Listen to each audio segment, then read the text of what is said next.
Chapter 1165. However, this was not the end.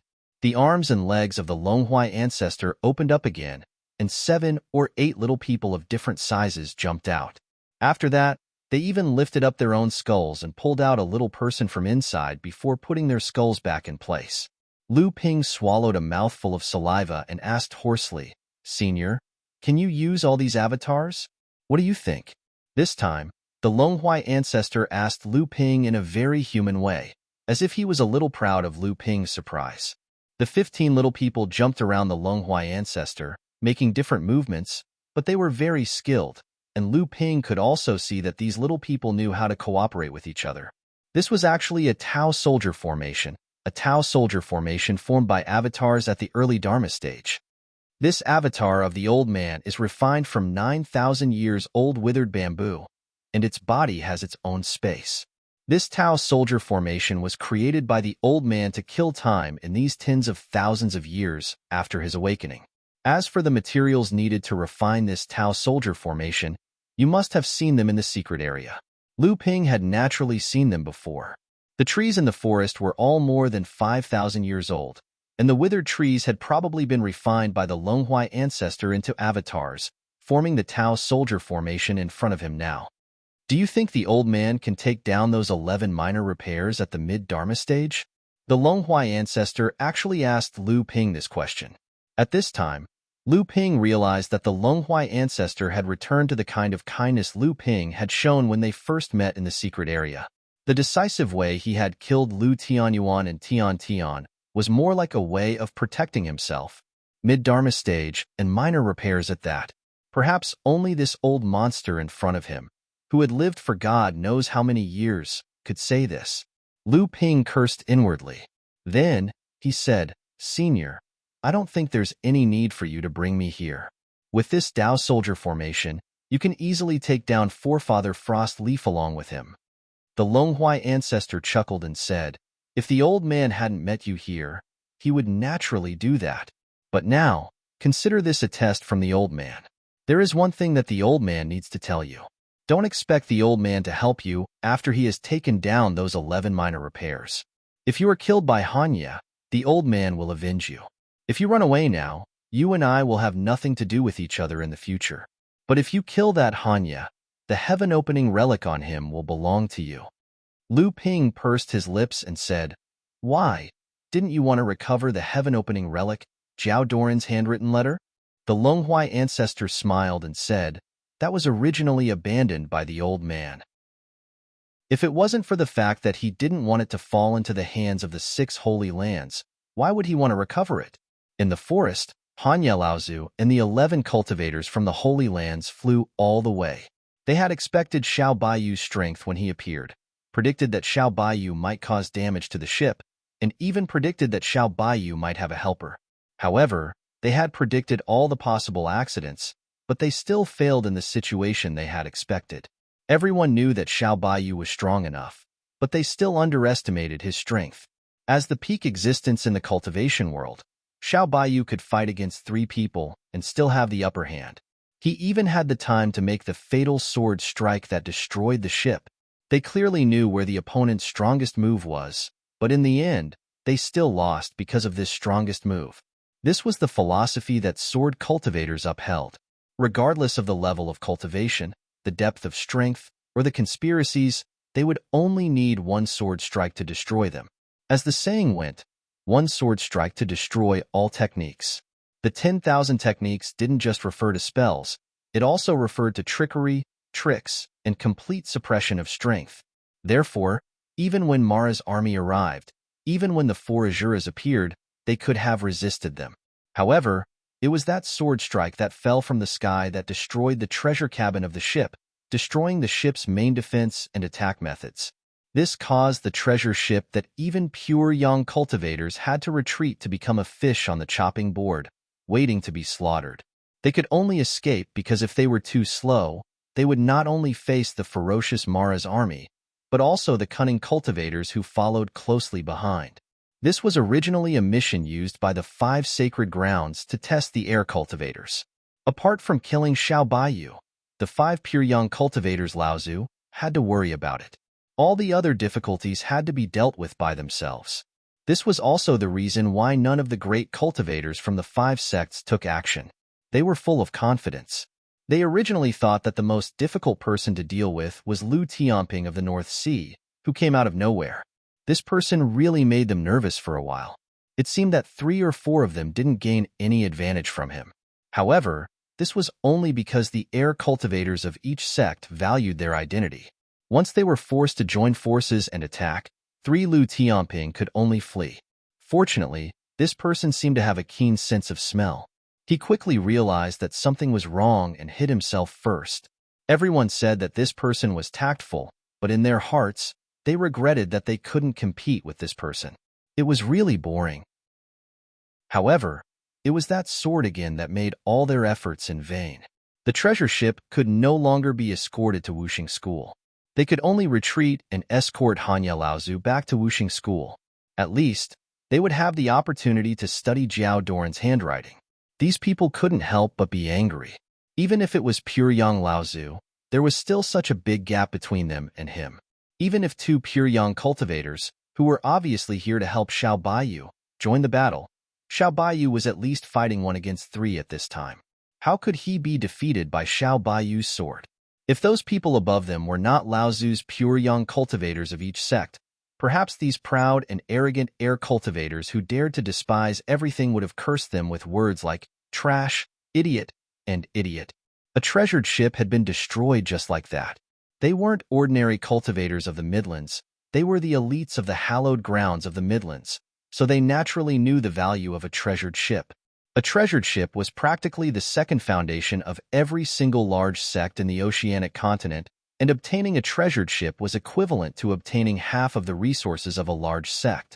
Even the 5 great hallowed grounds hadn't reached the point of disregarding a treasured ship to the point that it was dispensable. Although they had failed half of the task, they didn't think the responsibility should fall on them. If so, who would fall on? Pure Yang Laozu? Who would dare to hold them responsible? The group of 12 people hurried on with their own thoughts, and the atmosphere was very depressing. At this moment, Hanya Laozu suddenly gasped, startling the other 11 people and causing them to glare at him angrily. But then their hearts sank when they saw Hanya Laozu's surprised and doubtful expression. They all used their divine thoughts and various secret techniques to investigate, but still found nothing. Everyone was instantly annoyed, but they forgot that the person in front of them was a level higher than them, and he was an old great cultivator who had been in the late Dharma stage for 200 to 300 years. Finally, it was Mu Changxing from Wuxing School who asked, "Uncle Master, did you find something wrong?" This was the first time that Mu Changxing had addressed Hanya Laozu as Uncle Master in front of the other 4 Holy Land's heirs, finally confirming that Hanya Laozu was from Wuxing School. Hanya grunted, but his eyes were still looking around, as if he was not in a hurry to answer Mu Changxing's question. Just as everyone was getting impatient, Hanya finally said, "Don't you think that the forest under our feet is a little off?" "What's off?" The one who spoke was Zhu Jiuwan from Joshuan Tower. She was not one of the 9 leaders of Joshuan Tower, but because of her name, people often thought of her as the 9th leader of Joshuan Tower. In fact, the 9th leader of Joshuan Tower was called Zhan Jiugong, and Zhu Jiuwan was only the 11th heir of Joshuan Tower. This time, she was sent to participate in this test entirely because of her grandaunt, Zhu 8th sister. It was also because of the affection of Joshuan Tower's most temperamental pure Yang, Laozu, that although Zhu Jiuwan was not one of the 9 leaders of Joshuan Tower, her words were often more forceful than the 9 leaders of Joshuan Tower. Hanya Laozu obviously had some understanding of Zhu Jiuwan. Hearing her question, he did not show the slightest dissatisfaction. Instead, he explained, "It's spirituality. This forest seems to be too lush. There seems to be a hidden rhythm in the swaying branches and leaves." The 11 people looked at each other. They could not understand Hanya Laozu's intuition, which was cultivated outside of divine sense. This was an instinctive perception of danger cultivated by a great cultivator who had experienced 1,000 years of cultivation and hundreds of years of undercover life. It was far from what these cultivators, who had cultivated for the longest time, could understand. However, there was no need for them to understand very soon. In the next moment, the forest under their feet suddenly changed. they really came to life in an instant. The endless trees began to grow wildly, and countless branches and vines wrapped around everyone's bodies. Then, they were all cut off, but they came again and again in an endless stream. The moment the entire forest came to life, the instinct honed by life and death made Hanya Laozu jump out of the encirclement of the forest. At the same time, he shouted wildly, "Run! Run up!" However, in the end, he was the only one who escaped. The 16 towering trees that suddenly grew wildly in the surroundings intertwined with each other in the air, forming a huge cage under Hanya Laozu's feet, trapping the 11 direct disciples of the 5 holy lands within. Hanya Laozu was shocked, but he did not panic. He hugged the air with both hands, and a white light suddenly condensed in them. Hanya Laozu pressed the light ball down. Layers of frost immediately moistened the branches and vines, invading the huge tree cage. The infected leaves and vines would shatter into countless ice shards with just a light knock. However, a green light full of vitality suddenly rose from the bottom of the giant tree cage. The originally frozen branches and leaves suddenly revived, glowing with vitality. Under the breeze, they rustled, as if laughing at Hanya Laozu. Chapter 1166. How could Hanya Laozu not know that he had encountered a formidable foe? He quickly retreated. At this point, he was very close to the trap set by his opponent, who had yet to reveal himself. Who knew if his opponent had other tricks up his sleeve to trap him as well? Flying backwards, he could only save the others if he could protect himself. Furthermore, Hanya Laozu had absolute confidence in his own abilities. As long as he escaped, it would be the greatest hindrance to his opponent, who had trapped the direct disciple of the Holy Land. However, Hanya Laozu was wrong again. Just as he flew backwards, a pair of flying swords descended from the sky. They were as mighty as a raging river, and as dangerous as the Milky Way. They headed straight for Hanya Laozu. The Great River Flows East technique was originally the most powerful sword technique. However, after Lu Ping had traveled the entire Yulon River region, it had rarely been used by Lu Ping to fight against an opponent. This was because Lu Ping had already established a complete inheritance system for this sword technique. Lu Ping had even greater ambitions regarding this. He wanted to establish a complete inheritance system for this sword technique. For this reason, after he left the South China Sea, he had come to the southern part of the Central Plains.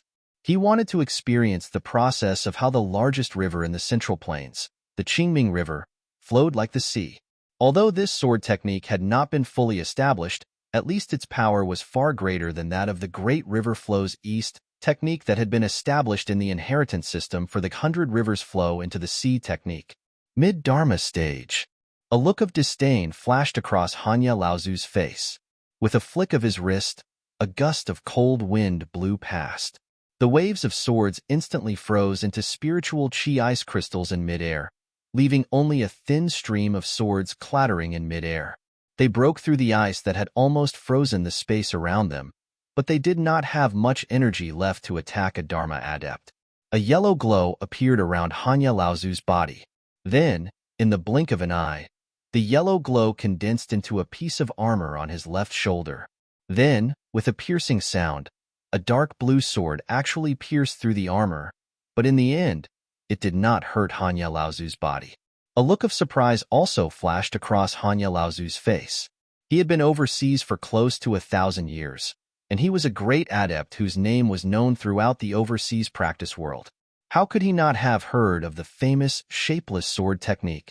Naturally, he also knew that in the last 100 years, a third-generation adept who had risen to prominence in the North Sea had inherited the sword techniques of the North Sea's only large sect, the Failing sect. The yellow armor quickly spiraled forward, restraining the shapeless water sword. This caused the flying sword to constantly shift between being tangible and intangible, but it could not break free. North Sea Lu Tianping? Hanya Laozu smiled slightly and said softly, "I never thought that Senior Han Yu would actually recognize this junior." A space door formed in the aftermath of the battle between the two sides. Lu Ping took a step forward and stood dozens of feet in front of Hanya Laozu. Hanya Laozu said in surprise, "What a tough body." Lu Ping also smiled faintly and said, "Senior overpraises me." Saying so, he stretched out his hand and beckoned. The shapeless water sword that Hanya Laozu had used the yellow transformative armor to restrain suddenly broke free from the armor's shackles. Then, Lu Ping withdrew his outstretched hand. As for where the shapeless sword had gone, perhaps no one but Lu Ping knew. Hanya Laozu's expression suddenly became a bit more dignified. He then said, "You also came to look for the heaven-opening relic, but you'd better listen to the old man's advice. This thing is not something you can touch, and it's not something that the Zhenling behind you can keep." Hanya Laozu looked at the 11 Holy Land's direct descendants who were still trapped in the giant tree cage not far away. He couldn't help but exclaim in admiration. In the cultivation world these years, the North Sea Zhenling has been widely spread. It is very likely that it is the first large sect after the destruction of Feiling sect. Seeing it today, it really is extraordinary. The 11 Holy Land's direct descendants are unexpectedly trapped inside without any movement. This kind of method is indeed worthy of praise from the old man. But are you prepared to face the anger of the 5 Holy Lands? The thin water-flowing sword stood up behind Lu Ping like a folding fan, and then suddenly opened to both sides, forming a semicircular sword fan. Lu Ping said with a smile, "As long as they don't know who did it." Hanya Laozu sneered and said, "What a joke. Do you know that the old man has a treasure that the broken water branch of Wuxing School must have? Wuxing School has been planning for this for thousands of years, so how can they not have a backup plan? What happened on Qingming River has now been reported to the 5 Holy Lands. In only 2 hours, the great practitioners of the 5 Holy Lands will be able to come to the nearest place through the transmitting formation. It is still unknown whether you are a match for the old man. Do you really think you can take down the old man in 2 hours?" Lu Ping chuckled, but Hanya Laozu let out a cold snort. Suddenly, a set of ice armor appeared behind him, and with a crisp clang, the nether water sword was blocked again. However, the water nether sword was a spirit treasure that had survived one lightning tribulation. Although Patriarch Coldleaf's ice divine abilities had sensed something amiss when the water nether sword had approached, and he had activated a defensive divine ability in time, the water nether sword had still managed to break through the layer of ice, inch by inch, and stab toward him. Hanya Laozu smiled coldly, and the ice behind him suddenly began to thicken. Although the nether water sword was still trying to stab forward, the speed at which the ice armor was condensing was obviously faster than the nether water sword's stab. "You overestimate yourself." 2 crystal balls of mist condensed in Hanya Laozu's hands again, and he actually threw them towards Lu Ping. At this time, Lu Ping saw that Hanya Laozu was actually wearing a pair of magnificent purple jade bracelets. They were actually one-on-one tribulation spiritual treasures, and the pair of jade bracelets were like thin water-flowing swords. When the 2 treasures were combined, their power was clearly far beyond that of ordinary tribulation spiritual treasures. However, the pair of purple jade bracelets in Hanya Laozu's hands were clearly treasures that he had refined for many years, and their foundation was not something that the thin water-flowing swords that had just gone through one thunder tribulation for less than 20 years could compare to. The 1,296 fan blades behind Lu Ping suddenly shot out 2 sword lights, piercing into the 2 balls of cold white mist. However, the result caused Lu Ping to frown slightly. The moment the 2 sword lights pierced into the mist, they were frozen into 2 crystal quintessential essence longswords.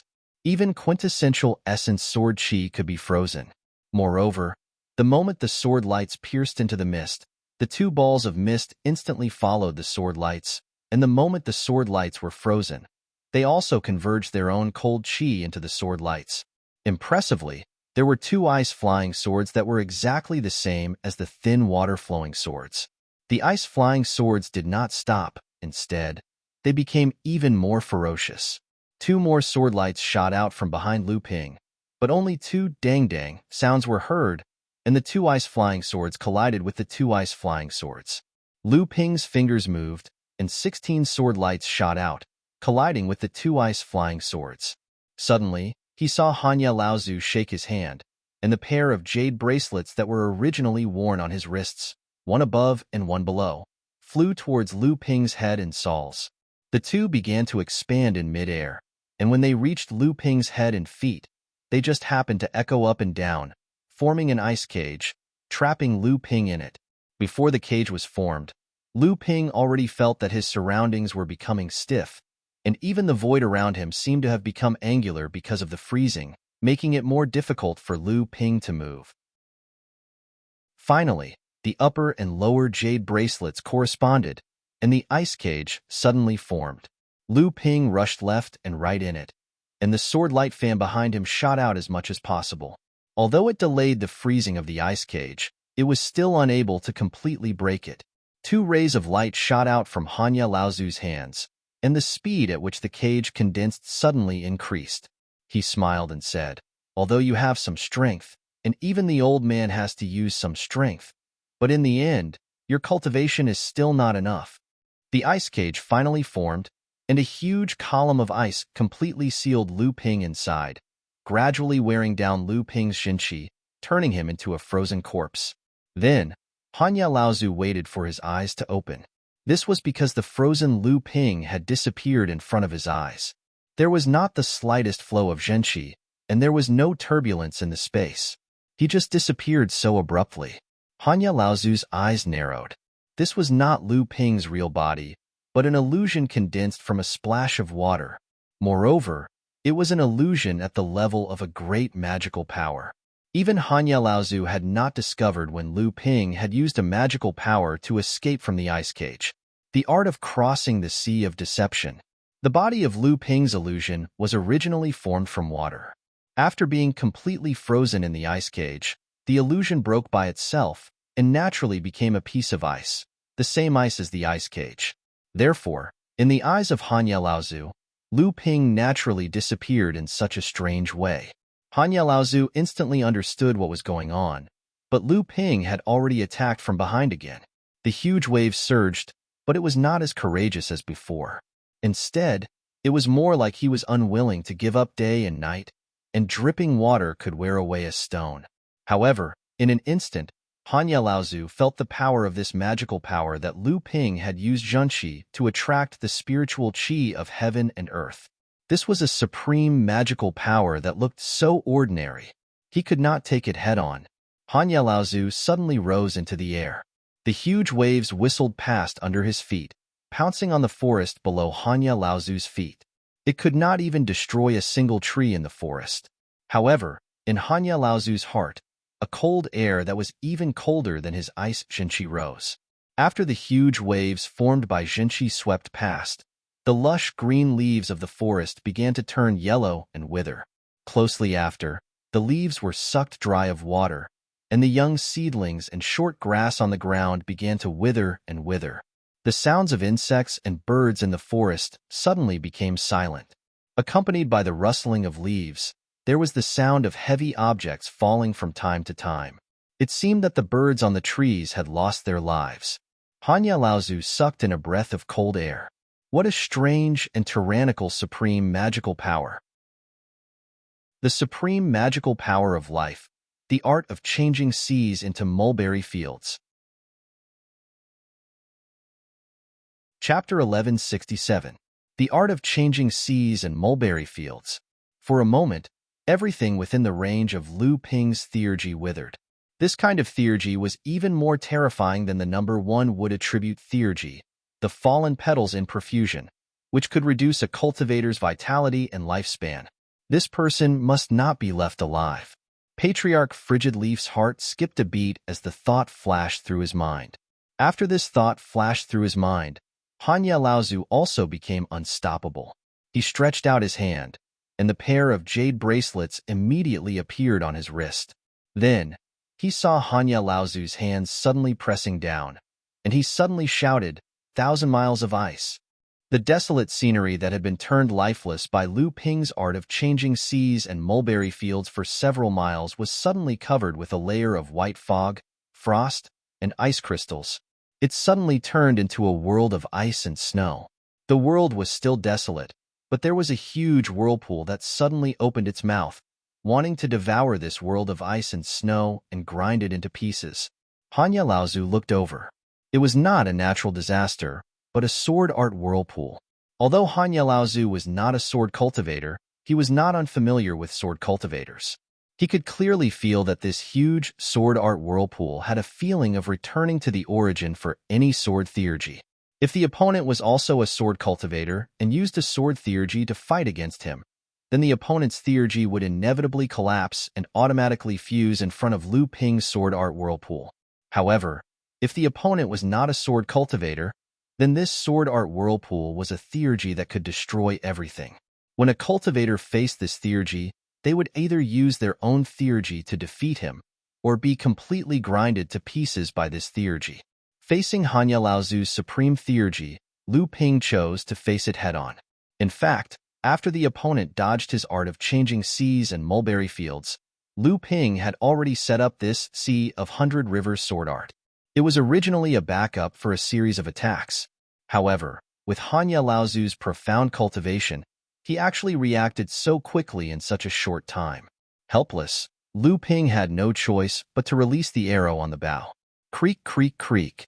If Han Laozu wanted to freeze Liu Ping, he would first have to freeze this sword theurgy. If Liu Ping wanted to trap Han Laozu in the Sea of 100 Rivers sword art, he would first have to grind the ice and snow apart.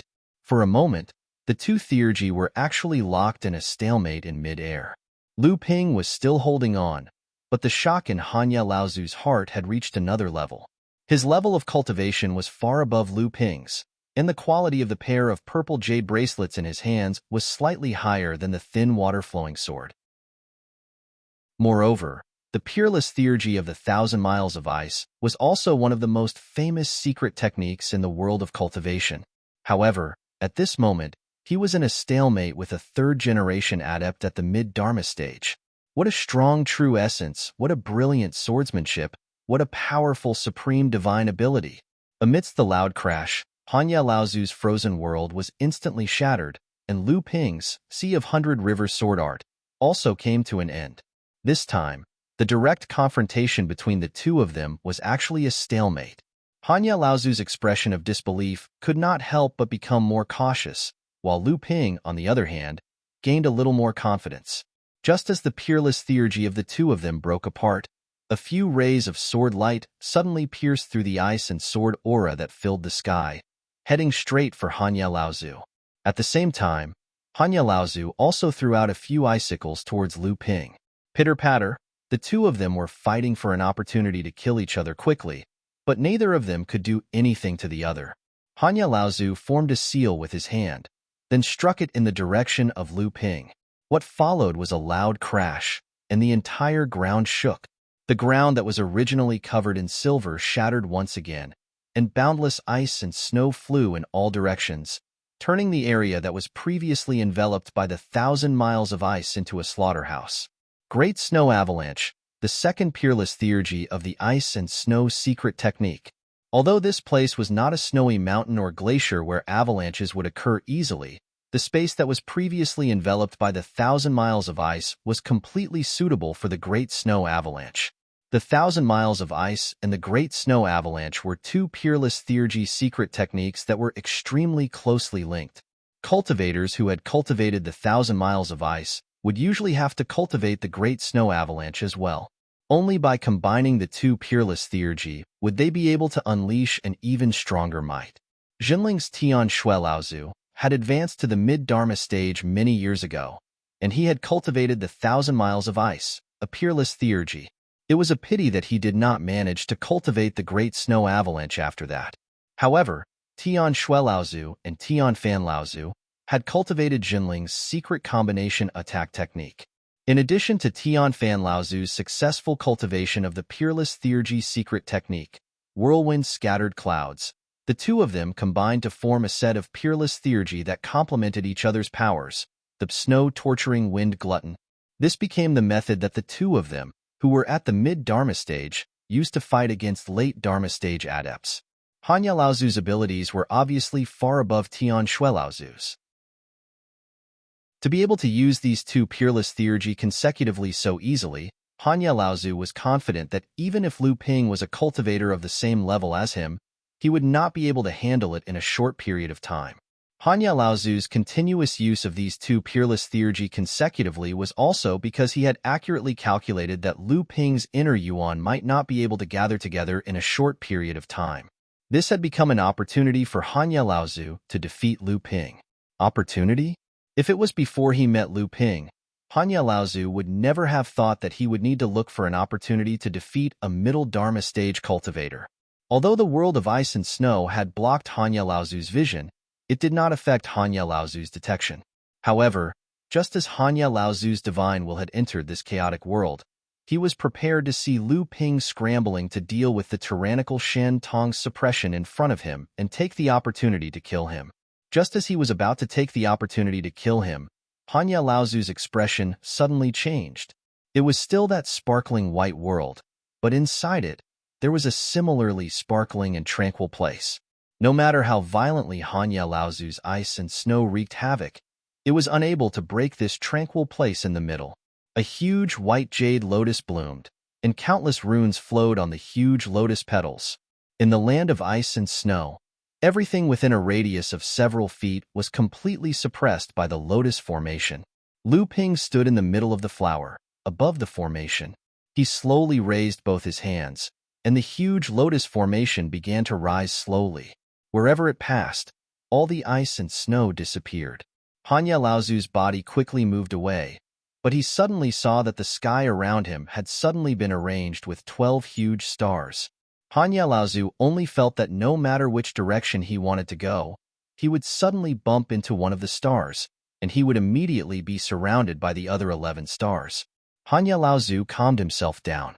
He knew that this was probably a trick that his opponent had set up a long time ago. However, he did not understand why Lu Tianping did not summon this magic power at the beginning. Instead, he only summoned this formation after fighting with him for a long time. In fact, this reason was very simple in Lu Ping's eyes. It was because he wanted to give it a try. He wanted to test the true gap between himself and a veteran great cultivator. Now that he had an idea in his heart, Lu Ping naturally summoned the tricks that he had set up earlier one by one and let loose. The two purple jade bracelets on Hanya Laozu's wrists were thrown out again. One of them stood under his feet, and the other hovered above his head. A faint ice wall appeared around Hanya Laozu. This ice wall was not a defensive method set up with ice, but it actually completely froze the surrounding space. The world of ice and snow suddenly shattered, and a huge lotus slowly rose up. Lu Ping stood on the formation, and the 12 pearls hanging in the sky resonated with each other. It was as if the entire world was under Lu Ping's control. Spirit restriction.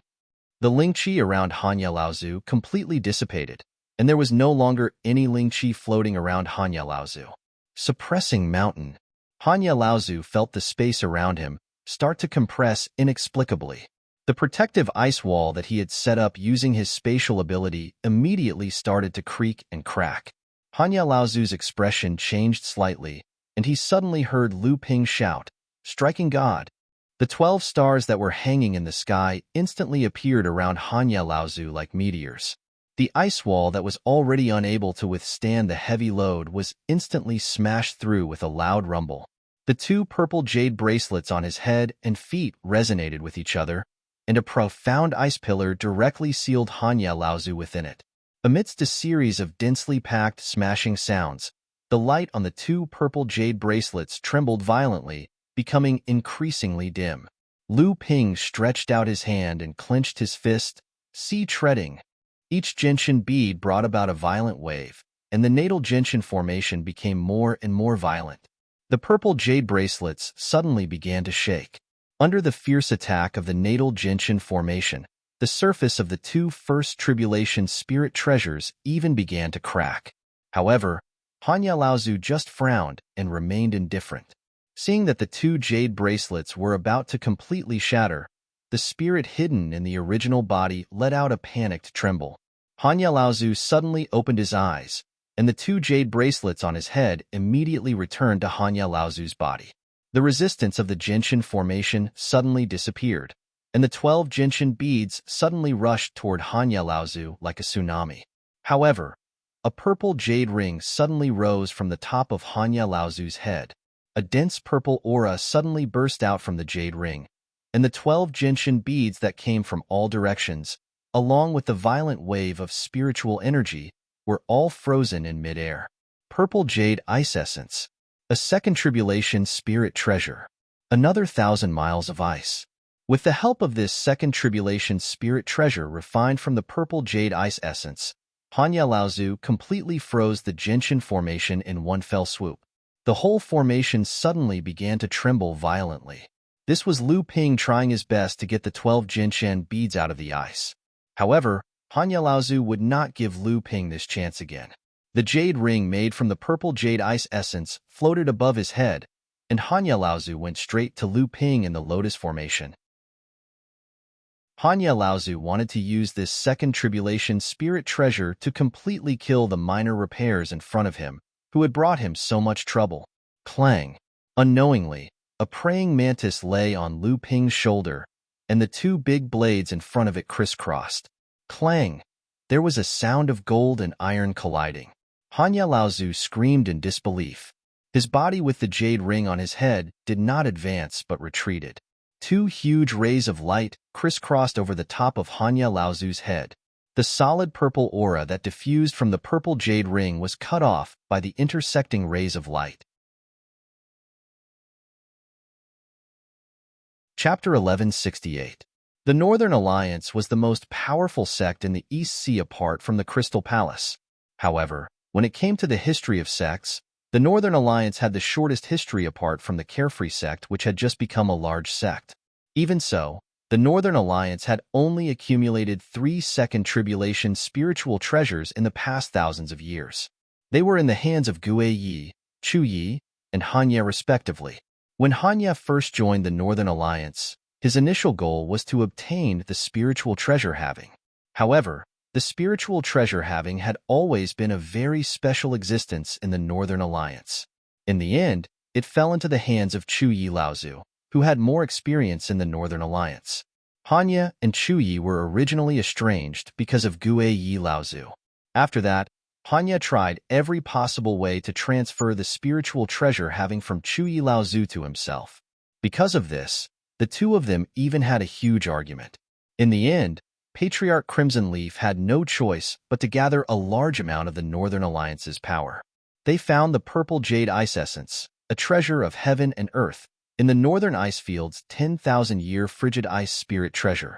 With that, the Northern Alliance's ice spirit treasure passed through the second Thunder Tribulation and became a second Tribulation spirit treasure.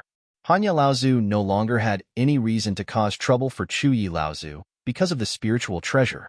However, Chu Yi Laozu, who was naturally suspicious, had some bad associations because of this. This originally narrow hostility, in the end, caused Chu Yi Laozu to be suspicious of Hanya Laozu. Secretly, he got closer to the truth.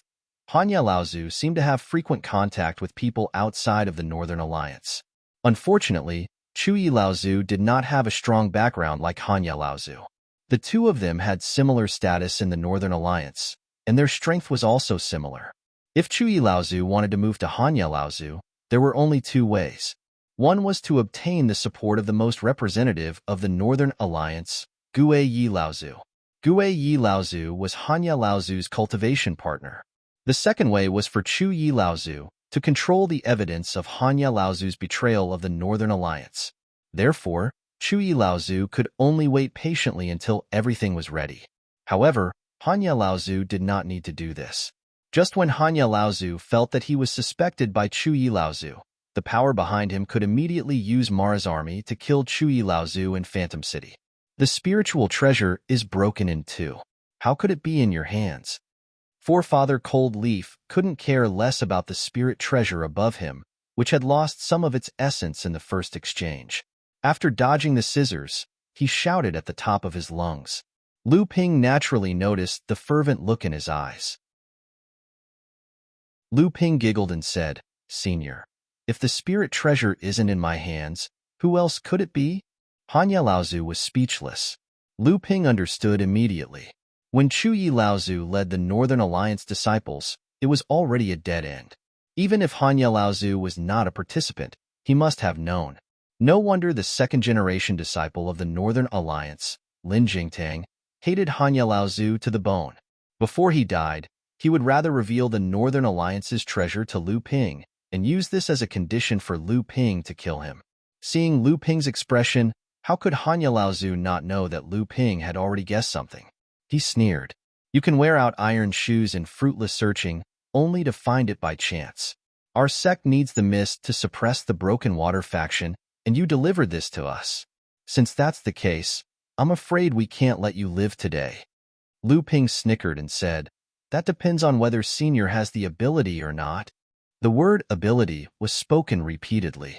Like a great bell, what followed was a blue light with the lotus formation under Lu Ping's feet as the center, spreading all the way to the surroundings. The 12 frozen gentian beads behind Hanya Laozu shone brightly. Hanya Laozu secretly said, Not good. But before he could do anything, the 12 gentian beads had broken free from the shackles of Hanya Laozu's ice magic power and hung in the sky again. The moment the gentian beads were about to break free, Hanya Laozu quickly retreated out of the lotus formation. However, the lotus formation under Lu Ping's feet began to extend in the direction of Hanya Laozu's retreat. For a moment, Hanya Laozu couldn't escape the coverage of the lotus formation. At the same time, after the 12 gentian beads broke free, without Lu Ping casting the telekinesis spell, the 12 gentian beads had already broken through space, divided into 12 directions, and surrounded the retreating Hanya Laozu in the formation again. To be able to control objects from a distance, and to be able to control 12 spirit-nurturing treasures at that, this person's attainments in the spatial divine arts were almost the same as his own. However, his divine will was so strange that he was actually able to control 12 treasures at the same time. The longer he tangled with Lu Ping, the more helpless Hanya Laozu felt. This was because the cultivator in front of him, whose cultivation was lower than his, really had the strength to fight against him, and his methods were endless. Every time Hanya Laozu thought that he had forced out all of Lu Ping's methods, Lu Ping would display a refreshing method, and every refreshing method made Hanya Laozu's heart tremble. The natal gentian formation, the 2 spirit treasures, the thin water-flowing sword, and the mysterious and extremely annoying 5 elements flying sword. After careful calculation, there were a total of 13 spirit-nurturing magic treasures, 4 spirit treasures, and one of them was a second calamity spirit treasure.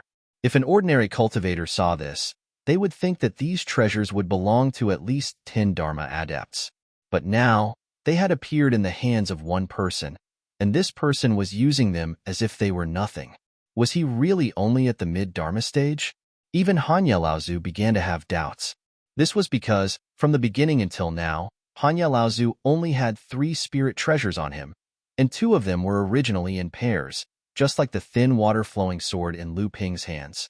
At this moment, it looked more like Hanya Laozu had been forced to use all his tricks by Lu Ping, and he seemed to be at his wit's end. Both sides fought for a while, but Lu Ping's pair of flying swords were not any weaker than Hanya Laozu's. Although the amethyst ice jade and the 2 spirit treasures were both second calamity spirit treasures, they were completely suppressed by the fierce attacks of the 2 spirit treasures.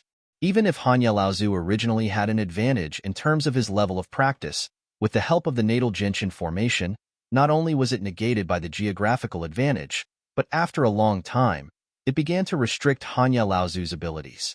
The 12 gentian pearls had gradually become the deciding factor in the battle between the 2 sides.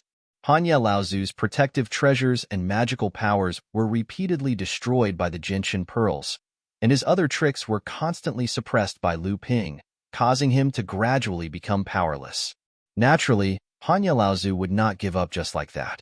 With a loud roar, a white-furred ice tiger broke through his chest and forcefully squeezed out of the core space. Then, its body expanded, and a giant tiger Dharma power, 10 feet tall and 30 feet long, crouched behind Hanya Laozu. Its gaze was so intense that it could be said that it was like a tiger eyeing its prey. Lu Ping suddenly took a step back, and a sharp whistling sound swept in front of him. The giant tail, which was 15 feet long, swept silently towards Lu Ping. Lu Ping, who was hundreds of feet away, had no choice but to avoid it. However, although Lu Ping avoided it, he coincidentally smashed into a gentian pearl, causing the 5-colored light of the gentian pearl to scatter. It rolled all the way and almost flew out of the formation. Although the Ice Tiger Dharma Power's sudden attack caught Lu Ping off guard, and Hanya Laozu's strength had obviously doubled after summoning the Dharma Power, the moment the Gentian Pearl was sent flying, the pair of purple jade bracelets and the purple jade mysterious ice essence jade ring, which had been suppressed by Lu Ping, immediately broke free from the entanglement of the thin water-flowing sword and the two-break sword. The pair of purple jade bracelets fused into the forelimbs of the Dharma Power Ice Tiger, and the jade ring was imprinted on the king symbol on the Ice Tiger's forehead. The giant tiger suddenly opened its mouth and swallowed Hanya Laozu's body into the belly of the Dharma Power Ice image. Lu Ping's expression was solemn, and his figure retreated rapidly, but the Dharma Power Ice image did not press forward. Instead, it suddenly raised its left forelimb and swung it. The Netherwater sword, which had hidden in front of the Dharma Power Ice image and had been waiting for a lightning-fast strike, let out a mournful wail.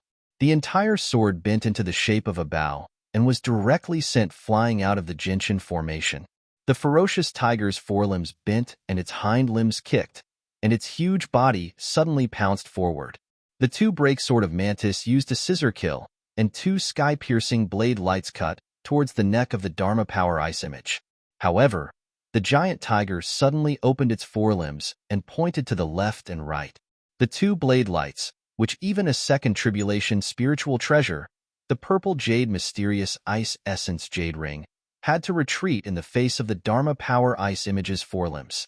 The thin water unstoppable sword took the opportunity to stab at the eyes of the Dharma Power Ice image. However, the king character on the forehead of the giant tiger was glowing, and a pair of flying swords began to condense a thick layer of ice in midair. Finally, they fell to the ground with a clang. The 12 Gentian pearls changed into various offensive magical powers, such as killing God, suppressing mountain, and treading the sea. However, before they could get close to the Dharma Power Ice image, they were all sent flying by the giant tail. For a moment, Lu Ping used all his means, but he could do nothing to the Dharma Power Ice image. The Dharma Power Ice image suddenly fell to the ground, and its forelimbs, which could split a spiritual treasure in two, immediately tore at the white jade lotus formation on the ground. At this time, Hanya Laozu also realized that if he wanted to completely defeat Lu Ping, he had to break the strange formation space, and to break this formation space, the white jade lotus formation under Lu Ping's feet was the key. Unless Lu Ping put away the white jade lotus formation at this time, the natal Gentian formation would basically be broken, even if there were still 12 Gentian pearls. But without the formation, the Gentian pearls would be completely controlled by Lu Ping's divine thoughts, and their power would be greatly reduced. Seeing that the formation could not be intact under the Dharma Power Ice image's tearing, a strange roar suddenly sounded, and two giant claws like crocodile legs and eagle claws stretched out in midair, colliding with the front limbs of the Dharma Power Ice image. With a chi-la sound that made people's hair stand on end, the surrounding space was crushed and torn, and the huge force even directly tore a huge space crack. The giant tiger was suddenly thrown away by a huge force, and in the end, it returned without achieving anything, but the white jade lotus was safe and sound. The natal Gentian formation still firmly trapped Hanya Laozu in the formation, and in the purple and gold Dharma Power Ice image floating above Lu Ping's head, a strange dragon with scales and claws occasionally circled in the Dharma Power Ice image. A strange but obviously provocative roar came from the cloud, making the Dharma Power Ice image on the other side uneasy.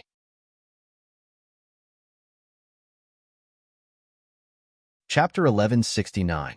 What kind of Dharma power was this?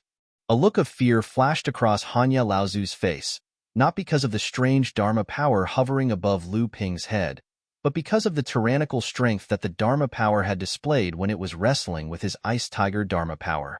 The giant tiger, who had survived 2 thunder tribulations, did not gain the slightest advantage over this strange Dharma power. In fact, the strange Dharma power even gave Hanya Laozu a feeling of longing for more. Outside the natal Gentian formation, the Longhuai ancestor was now standing on the tallest of the 16 giant trees in the distance, looking at the void in front of him that was sealed by the natal Gentian formation. Even a person like the Longhua ancestor could not see what was happening in the void sealed by the formation. He could only vaguely feel that something strange was affecting him. A look of confusion flashed across his dull expression from time to time. Obviously, he did not understand what was happening in the formation space. The 16 giant trees under the feet of the Longhua ancestor still formed a huge cage. Obviously, the 11 heirs of the Holy Land were still trapped in the formation. Looking at the expression of the Longhua ancestor at this time, it was obvious that he did not care about it. The Dharma Power giant tiger was restless.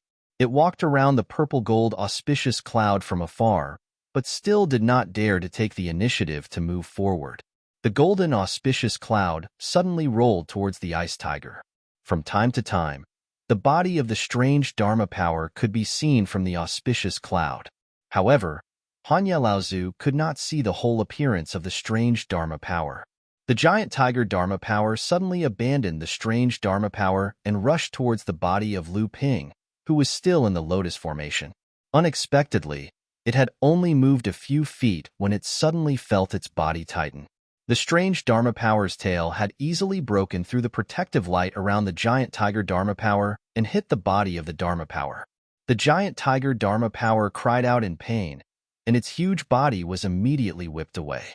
However, at this moment, the giant tiger Dharma Power swung its tail violently, shattering the space in its path as it went towards Lu Ping's body. The cloud sail soared into the sky. This attack, which could shatter space itself, only caused the cloud sail to tremble slightly. The thin stream sword suddenly shot back into the Dharma Power's auspicious cloud. Then, the eagle claw with a layer of light golden crocodile legs reached out again and pressed towards the Dharma Power giant tiger from afar. Above the head of the Dharma Power giant tiger, a huge claw suddenly stretched out from midair and pressed down on the head of the giant tiger. The giant tiger suddenly rushed forward, but the giant claw that had been dodged still broke through the air. The giant tiger suddenly opened its mouth and shouted. Along the way, there was a creaking sound. The giant claw was obviously frozen, and then with a crack, it shattered. The giant tiger roared at the strange Dharma Power's auspicious cloud. Then, it sacrificed itself and rushed towards the strange Dharma Power. The strange Dharma Power giant tiger was not afraid. The spirit treasure was broken in two and disappeared into the auspicious cloud. At the same time, it also rushed towards the giant tiger.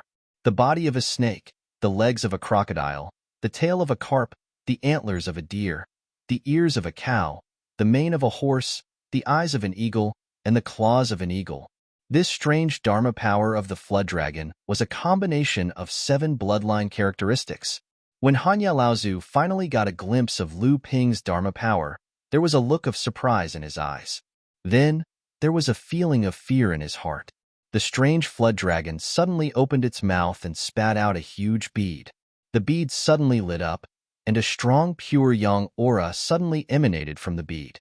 The Dharma Power giant tiger that was rushing towards it let out a painful roar, as if countless fine needles had pierced through its skin. This was a pure yang bead. This was a pure yang bead that was completely condensed from pure yang qi. The chill in Hanya Laozu's heart became even colder. He had already gone through the second thunder tribulation, and he could only refine and absorb pure yang qi bit by bit. How would he dare to swallow a bead that was completely condensed from pure yang qi into the belly of the Dharma Power giant tiger? Wouldn't that completely melt the entire Dharma Power giant tiger? However, before Hanya Laozu could feel too much emotion in his heart, the dragon Dharma Power giant tiger had already rushed towards the ice tiger Dharma Power giant tiger. The dragon Dharma Power giant tiger's 2 claws tore off 2 balls of essence qi. The Dharma Power giant tiger itself was condensed from a cultivator's essence qi. After going through the thunder tribulation, this essence qi became even more spiritual. At the same time, it began to merge with the cultivator's divine will. The dragon Dharma Power giant tiger made the first move. It tore off 2 balls of essence qi from the ice tiger Dharma Power giant tiger. Hanya Laozu immediately felt a piercing pain in his heart. The ice tiger roared, and its 2 front claws reached towards the dragon Dharma Power giant tiger's body.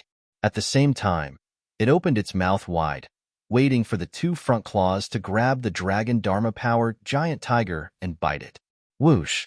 The ice tiger's front claws plucked off a layer of fine scales from the dragon Dharma power's body, but in the end, it did not manage to bind the dragon Dharma power. The ice tiger let out another cry of pain. The layer of scales that had been plucked off was actually a layer of sword light condensed from countless sword lights. It was not the essence of the dragon Dharma power at all. The dragon Dharma power seized the opportunity to break free from the ice tiger's grasp. It swept its front claws and slapped the ice tiger's open mouth to the side. It then grabbed a few more profound chi from the ice tiger's face, but this time, the dragon Dharma power did not gain much of an advantage. The origin essence that had been grabbed suddenly froze one of the Dharma form's front claws. Fortunately, the Dharma form had reacted in time. A layer of scales on the front claws fell off, but they turned into pieces of scattered sword light. Then, they turned into drops of pure spirit chi and dissipated. At the same time, the sword intent contained within them also dissipated. The dragon Dharma power turned around in midair and slammed into the ice tiger's forehead. The ice tiger's forehead suddenly shone with a cold light. It was not afraid, but the two antlers on the top of the dragon Dharma power's head suddenly shot out a blade light. Impressively, the spirit chi had already merged with the spirit treasure. The ice tiger cried out in alarm, but at this time, it was too late to dodge. The two Dharma powers suddenly collided in midair, followed by a painful roar. Countless profound chi was flowing out of the ice tiger's forehead, and the dragon Dharma power was also pushed back dozens of feet by the collision. Although the ice tiger's forehead was protected by the amethyst mysterious ice essence jade ring, it still seemed weak in front of the spirit treasure. The layer of ice that was used to protect the ice tiger was hit and cut by the antlers. The sharp pain caused the tiger Dharma power to retreat and shake its head, as if trying to shake off the pain from its mind. A Dharma power that had passed the second thunder tribulation should have a more powerful Dharma power. The Dharma power should have bred a richer pure yang chi, and this pure yang chi was a sign of the Dharma power's growth. It was like an adult bullying a minor. However, the situation now was exactly the opposite. The adult found that the minor in front of him already had a strong physique that was not weaker than his strength. The only difference was that he had not reached the age that marked adulthood. However, when this minor reached the age of an adult, how much would he grow? Without waiting for the ice tiger Dharma power to recover from the violent impact, the pure yang pearl, which was suspended in midair and had been using the pure yang chi to wear down the ice tiger Dharma power's profound yuan, suddenly fell to the ground like a meteor. With a loud clang, it smashed into the ice tiger Dharma power's forehead. There was a cracking sound, and the mighty king character on the ice tiger's forehead suddenly had a few more cracks. The ice tiger Dharma power staggered for a moment and could not even stand steadily. Lu Ping looked at everything in front of him from the lotus array.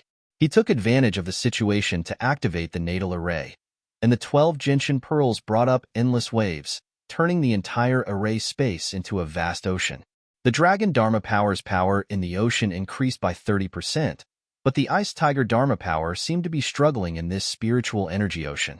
However, very soon, something that made Hanya Laozu even more afraid happened. After the strange dragon Dharma power entered the huge waves, each wave was able to wash away the profound chi from the ice tiger Dharma power. And at the same time that the profound chi was taken away, there was something else that Hanya Laozu could clearly sense, because he could already feel his own vitality being lost. Although the loss was very small, it was endless. Hanya Laozu could even clearly feel that his physical body, which was protected by the Dharma power, was constantly aging. The vast seas of mulberry fields technique. After Lu Ping had advanced to the mid-Dharma stage, he was finally able to perfectly combine the natal gentian array with his natal supreme power. The explosive increase in power was far beyond Lu Ping's imagination. Hanya Laozu tried to use the 1,000 miles of ice again to completely freeze the waves of spiritual chi, but he heard Lu Ping suddenly use the spirit transformation secret technique in the middle of the lotus array. Before the supreme power could take shape, it had already taken away half of its power. After the supreme power had taken shape, The dragon Dharma power only needed to turn around in the waves of spiritual chi, and most of the frozen waves of spiritual chi around the ice tiger were released. Fighting with the dragon in the ocean, any kind of Dharma power would be inferior, not to mention this was an ocean that Lu Ping had created himself. At this point, Hanya Laozu finally panicked. Although he had been at a disadvantage before, Hanya Laozu had never thought that he would be in such a difficult situation. Or rather, he had never thought that his life would be in danger. It was only when Lu Ping had perfectly combined the Sea of Mulberry Fields technique with the natal gentian array that Hanya Laozu finally realized many things. This was because during the time that the spiritual Qi ocean had taken shape, he had already realized that his life had been lost for 10 years. Run, run, run. Hanya Laozu was completely terrified. However, in this void where Lu Ping controlled everything, Hanya Laozu's intentions were quickly discovered by Lu Ping. The huge waves changed again. The waves no longer washed away the vitality of the ice tiger Dharma power. Instead, they were like iron brooms, sweeping away the vitality of the ice tiger Dharma power. The waves suddenly turned into huge waves of sword light. There was no escape, but the path of death was already slowly unfolding in front of Hanya Laozu. Chapter 1170. The Dharma-formed giant tiger leaped out of the sea, and Hanya Laozu also flew out of the giant tiger's belly. Riding on the giant tiger, they headed straight for the void that Lu Ping had sealed. At this time, Hanya Laozu did not even hesitate to damage his foundation and pay the price of no further progress in the future. He wanted to escape from the natal gentian formation. He was afraid. However, the 12 stars were close at hand, but he could not reach the edge. Hanya Laozu was suddenly shocked. He was already in a mess, but he did not realize that he was being controlled by Lu Ping's magical power. Hanya Laozu stopped the flying Dharma form and was about to move, but he suddenly felt that his whole body was stagnant. Not only could his body no longer move, but the real essence in his body was also sealed in an instant. A white light from the White Lotus formation illuminated the entire Gentian formation, and the Dharma form of the dragon had blocked in front of him. Hanya Laozu shouted, and a blood arrow suddenly shot out from his chest. A snow-white handkerchief unfolded from the blood arrow, and a dazzling light suddenly suppressed the waves of spiritual chi in the formation. Even the Dharma form of the dragon in front of him was shocked by the terrifying aura emitted from the handkerchief and did not dare to move forward. However, it was only a shock. This handkerchief might have something that frightened the Dharma form of the dragon, but obviously, Hanya Laozu could not activate it. Otherwise, he would not have used this treasure when he was beaten so badly by Lu Ping. The heaven-opening relic. Lu Ping's first reaction was that this snow-white handkerchief wrapped by Hanya Laozu's blood must be the heaven-opening relic that caused the cultivation world to be in an uproar. However, at this time, Lu Ping had finally trapped Hanya Laozu, and it was a once-in-a-lifetime opportunity. Lu Ping could not care less about the heaven-opening relic. Hanya Laozu used this hidden handkerchief in his body to shock the fatal attack of Lu Ping's Dharma form of the dragon in one fell swoop. However, Lu Ping's methods were never unique. Just as Hanya Laozu took the opportunity to shake the real essence in his body, trying to break free from the white light, he suddenly felt a chill in his back. Hanya Laozu's heart suddenly sank to the bottom. When he looked down, the invisible flying sword that had been hit by the Ice Tiger Dharma form had unexpectedly sneaked back to Hanya Laozu's side. At this time, this attack was aimed at Hanya Laozu's vital point. The white light collapsed, and Hanya Laozu roared and finally broke free. However, his heart was pierced, and the core space collapsed instantly. This was a fatal injury. Patriarch Frigid Leaf was on the brink of death, and yet he still had a way to fight back. The collapse of his core space would usually kill his Dharma idol along with it. But right now, the tiger Dharma idol was right beneath him. The tiger let out a roar, as if it knew that death was inevitable. It began to swell up like a balloon, and in the blink of an eye, it was about to burst out of the spell formation. Hanya Laozu was going to self-destruct, and he was going to perish together with his opponent. However, Lu Ping had painstakingly obtained this opportunity to kill his opponent. How could he let it go to waste just like that? Lu Ping suddenly patted his chest, and a wine cauldron rose up. Linglong's wine cauldron, another spiritual treasure.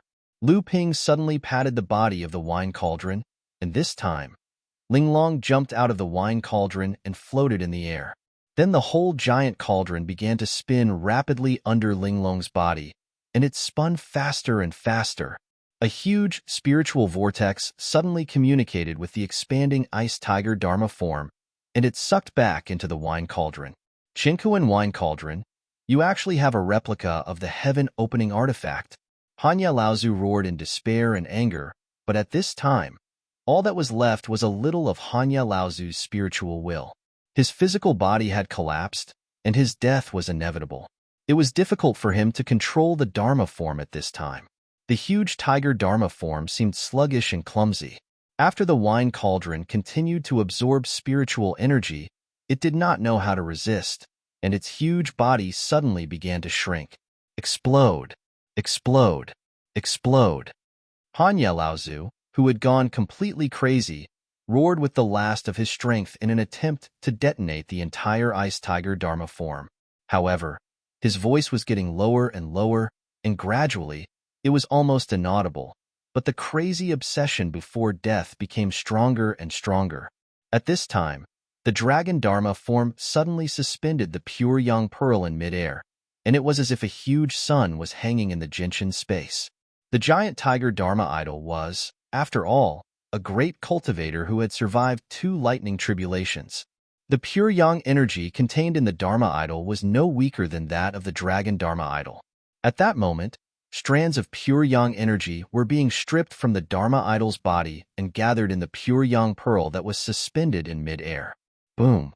In the end, the ice tiger Dharma form exploded, but after being weakened by the Linglong wine cauldron and the pure yang pearl, the power of the explosion had been greatly reduced. However, this was, after all, a great cultivator who was risking his life. The exploding ice tiger Dharma form wreaked havoc in the space of the Gentian formation. The hanging cloud sail firmly protected Lu Ping's body, and the moment the dragon Dharma form exploded, it had already rushed into Lu Ping's core space with the pure young pearl in its mouth. And before it returned to the core space, the dragon Dharma form's long tail curled up and took the snow-white handkerchief with it into the core space. The lotus formation and the 12 Gentian pearls echoed from afar, trying their best to suppress the damage caused by the explosion. However, in the process of the Gentian pearls flickering, the Gentian formation could no longer maintain the integrity of the formation. The 12 Gentian pearls were shaken away, and the white lotus formation dimmed for a while, bursting in all directions. The natal Gentian formation was broken in the end. Just before the Gentian formation was broken, Lu Ping reacted quickly and grabbed the 2 purple jade bracelets that flew out from the Dharma form. These 2 spiritual treasures were really good items. Of course, the better one was the jade ring. At the same time, the jade ring that was originally inlaid on the forehead of the ice tiger was also broken into several pieces and flew out. Lu Ping did not hesitate to leave the protection of the White Lotus formation and rushed into the center of the explosion with the cloud sail. He snatched the broken pieces of purple jade ice essence from the jade ring. Although the Grade 2 spiritual treasure jade ring had been completely destroyed and the spirit in it had also been annihilated, the purple jade ice essence itself was a first-class spiritual material in the cultivation world. Lu Ping was unwilling to let it be destroyed in the explosion. Unfortunately, the storage magical device on Hanya Laozu was destroyed by the power of the explosion before he could get it. Most of the things inside were destroyed along with the collapse of the storage magical device. A few lucky ones that were not destroyed were also shaken away by the power of the explosion. Lu Ping flew back quickly, but in the end, he was still affected by the explosion. He could no longer suppress the boiling blood in his body. A mouthful of hot blood splashed out from his mouth. In less than a foot, it turned into blood-red ice crystals and fell to the ground. The shockwaves from the self-detonation spread out in all directions, causing the temperature within a radius of several hundred meters to plummet. The ground that had already been ravaged by Patriarch Frigid Leaf's 1,000-kilometer icebound divine ability was now covered with a layer of frost. Lu Ping coughed loudly and tried to collect the things that were shaken away. However, there were only a few dozen of them. He roughly looked at them, and the quality was also uneven. It could be said that Hanya Laozu had planned to break out of the Northern Alliance for a long time. God knew how much of the treasures that the Northern Alliance had accumulated for thousands of years had been collected before he left. Even though he did not bring all of them with him because the treasure ship was suddenly destroyed, he was probably much richer than people like Nanyu Laozu. It was a pity that this explosion had destroyed countless treasures. Lu Ping did not even care about his own injuries. You really killed that Hanya? Lu Ping had actually already noticed the Longhuai ancestor in the distance. At this time, hearing his slightly surprised question, Lu Ping could not help but ask, "Why? Does Senior think that I am no match for that Hanya?" The Longhuai ancestor actually nodded and said, "Indeed. Although your strength is not bad, the old man does not think that you have the strength to kill a late Dharma adept. Especially that Hanya is not considered weak among the late Dharma adepts. I originally thought that you would at most be evenly matched with him, or even at a disadvantage. In fact, the old man had already prepared to attack at any time, but I really did not expect you to really have such strength." This was not false. During the time when Lu Ping and Hanya Laozu were fighting, Lu Ping did indeed notice that the Longhuai ancestor was watching his own life Jinshin space. The aura around him was indeed as if he was ready to attack at any time. Lu Ping smiled bitterly and said, "In fact, this battle of mine was really dangerous. Victory or defeat was decided in a split second, and it was obvious that my luck was not bad." The Longhuai ancestor nodded and said, "Your formation is really impressive." Lu Ping smiled and did not say anything else.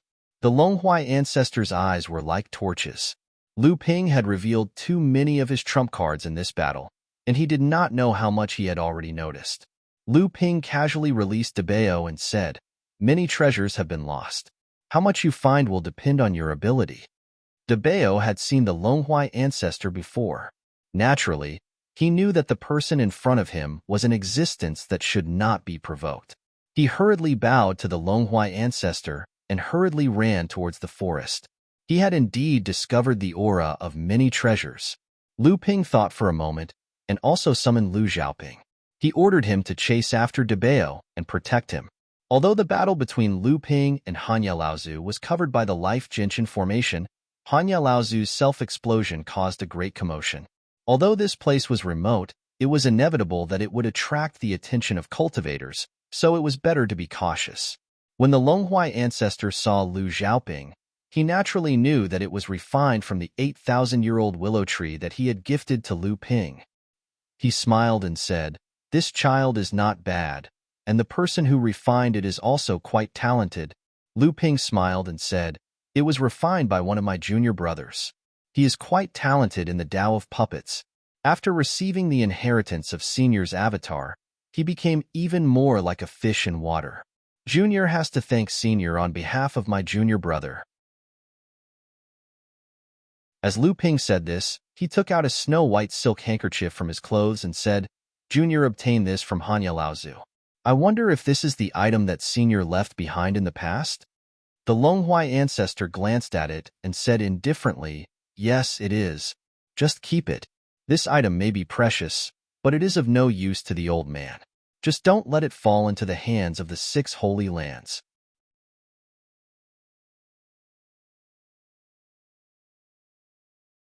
Chapter 1171. Previously, the Longhuai ancestor had already expressed that he would not take back this relic. He just did not want it to fall into the hands of the 6 holy lands. Lu Ping did not act pretentiously. After thanking him, he put the silk handkerchief back into his lapel. In fact, he kept it in the core space. Previously, when the dragon avatar avoided Hanya Laozu's self-destruction, it did not forget to bring this silk handkerchief into the core space. Lu Ping already knew that this silk handkerchief would be of great benefit to him. This time, he took it out of caution. After all, this item originally belonged to the Longhuai ancestor. Although the Longhuai ancestor had said that he did not want this item, If Lu Ping kept this treasure without saying anything, it would be somewhat unreasonable. After just a cup of tea's time, the Longhuai ancestor's expression changed. I'm afraid that someone will come soon. The old man will go first. Don't be greedy for small gains. You should also leave quickly. Lu Ping nodded and suddenly stamped his foot. A faint wave spread out from the ground. Only then did Lu Ping raise his head and ask, "Senior, are you going back to the East China Sea?"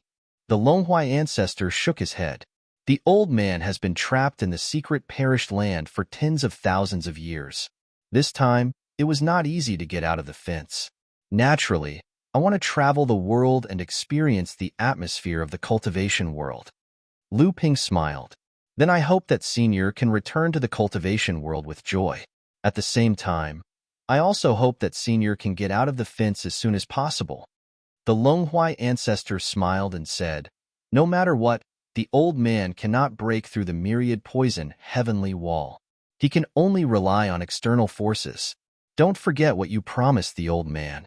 If one day you have the ability to break through the myriad poison heavenly wall, you must help the old man." Lu Ping said solemnly, "I dare not forget." While they were talking, they heard Debao running over in the distance. Lu Xiaohai, who was sitting on his shoulder, grabbed Debao's ear tightly. As Debao ran, Lu Xiaohai giggled, which surprised Longhuai ancestor. Debao shouted, "Boss, why did you call me? Although there are not many treasures scattered in this forest, their quality is not bad. I have only collected a small part of them." Lu Ping smiled and said, "Forget it. Let's not look for the rest. Someone is already coming. We should leave first." Debao was very disappointed. He was reluctant, but he also knew that the people coming would definitely be the cultivators of the Holy Land. He was afraid that there would be some great cultivators among them. If they were caught, not to mention the collected treasures, even their lives would be in danger. The Longhuai ancestor said, "There are treasures in the handkerchief. There are some magical powers hidden in it. If you want to understand it, it depends on whether you have the ability to understand it." Just now, the old man noticed that although this thing has been abandoned for thousands of years, it is probably because of its identity as a heaven-opening relic. It has not been comprehended by anyone. The things inside are still intact. The Longhuai ancestor paused. He seemed to want to continue, so he said fiercely, "What a waste." Lu Ping couldn't guess the meaning of the Longhuai ancestor, so he could only remain silent. The Longhuai ancestor said, "The old man has left several heaven-opening relics or other inheritances outside in the past tens of thousands of years. It was for the sake of someone finding a way to break the sky wall of myriad poisons in the future, allowing the old man to escape from the shackles. Unfortunately, no one has been able to do it. The Longhuai ancestor might be a giant locust tree, but it was trapped in the sky wall of myriad poisons for tens of thousands of years." Lu Ping could naturally imagine the loneliness. If it was really because of this, the Longhuai ancestor's mood could be understood by Lu Ping. But when he thought of the possible hidden connection between the Longhuai ancestor and Zhao Daoren, even Lu Ping didn't dare to look too deeply into the reason. Seeing that the Longhuai ancestor was about to leave, Lu Ping suddenly thought of something and asked, "Does Senior know Xiao Baiyu?" Ancestor Longhuai's identity came to an abrupt halt, and then he turned around and said with a smile, "I know what you want to ask. Since I entered the cultivation world this time, I've heard many shocking legends about this person. Moreover, I've witnessed his divine might in the past, and he can really be considered to be an extraordinary genius. However, this person isn't related to me at all. Moreover, if you attain the pure yang realm in the future, then your strength might not necessarily be inferior to him." The Longhuai ancestor stretched out his hand and beckoned. 15 of the 16 giant trees jumped out of them. Avatars that were about the same size as Lu Xiaoping jumped out. After these avatars came out, they pounced on the Longhuai ancestor and disappeared. After these 15 avatars appeared from the giant trees, the originally silent giant tree cage suddenly exploded with a deafening roar. Longhuai waved his hand at Lu Ping, and then he vanished. Lu Ping's divine sense was outstanding, but he could only vaguely sense that the Longhuai ancestor seemed to be using the boundless forest to cast a magic power similar to the wood escape technique. However, This magic power was far superior to the wood escape technique. Lu Ping glanced at the giant tree cage. He could see that the Longhuai ancestor had actually drawn all the spiritual energy veins in the vicinity to this place. Moreover, the giant tree's formation was also very mysterious. Although the 15 avatars were no longer used as Dao soldiers, it would not be easy for the 11 heirs to break out of the giant tree cage in a short time. In the past, Zhao Daoren was famous throughout the entire cultivation world for his expertise in formations. He was even called the ancestor of formations by the cultivation world. Lu Ping thought to himself. After the Longhuai ancestor left, Lu Ping also cast a magic power and turned into a stream of water that merged with the clouds in the sky. He then disappeared. After about the time it took for an incense stick to burn, 2 streams of light from the east and west of the sky arrived first. The 2 streams of light dispersed, and a great Dharma adept walked out from each of them. They were the great adepts from the Lingyun Valley and the Skyward Pavilion who were closest to this place. When the 2 great adepts saw the giant tree cage and heard that the heirs who were trapped within it were attacking the formation, the 2 of them actually did not make a move to rescue them. Instead, they walked towards the other side of the battlefield. This was naturally the place where Lu Ping and Hanya Laozu had fought previously. After Hanya Laozu's 1,000 miles of ice, supreme magic power, and his final self-destruction, this place had long been a mess. It's Hanya's 1,000 miles of ice. Looks like he's done for. Hanya Laozu had obviously fought with someone here, but the 11 heirs from the 5 Holy Lands were still trapped in the formation. This could only mean that Hanya Laozu had been defeated, captured, or killed. Otherwise, he would not have allowed these heirs to be trapped here. Following closely behind, the people from the 9 Xin Tower also arrived. They were also great adepts. When they saw that the 2 did not make a move to rescue their juniors, they naturally understood what the 2 were thinking. However, they also walked around the place where Hanya Laozu had fought. When they returned, they said, "What do the 2 of you think?" Without waiting for the 2 from the Lingyun Valley and the Skyward Pavilion to answer, the great adepts from the Wuxing School and the Ziyang Palace also arrived. Putting aside the other 4 Laozus, when the great adepts from the Wuxing School arrived, their faces were full of anger. Soon, everyone knew the reason. Hanya had died. This news also shocked the other 4 great adepts. Now that Hanya Laozu was obviously a member of the Wuxing School, which force would be bold enough to attack Hanya? These people had never thought that Hanya Laozu had died in the hands of one person. Usually, to kill a great adept with a solid foundation like Hanya Laozu, at least 3 adepts of the same level were needed. Even if they had set up an ambush, it would not be easy for adepts of the same level to kill Hanya Laozu. At least, the 5 great adepts from the Holy Lands who were present did not have much confidence in doing so. So, the heaven-opening relic is also lost? The great adepts from the Wuxing School looked gloomy, but he still nodded and said, "It is very likely lost. Our Wuxing School will definitely take revenge for this, and we will definitely get the heaven-opening relic back." By the way, can the heaven-opening relic really make up for the defect of the water-breaking branch? The great adepts from the Wuxing School hesitated for a moment, but he still nodded and said, "Indeed, junior brother Hanya found that the handkerchief contained the essence of the water-breaking branch, which could be used to replace the 2 halves of the spirit treasure. Moreover, there was also Zhao Doran's handwriting on the handkerchief, which seemed to contain something. Unfortunately, junior brother Hanya could not extract the essence of the water-breaking branch from it, nor could he learn anything from Zhao Doran's handwriting. However, when he thought about what happened to Xiao Baiyu, he wanted to bring it back to the sect. So, at the mention of Xiao Baiyu, it was the great adepts from the Ziyang Palace's turn to look unhappy. He snorted heavily and said, "This time, we went for wool and came home shorn." The 5 great adepts were silent.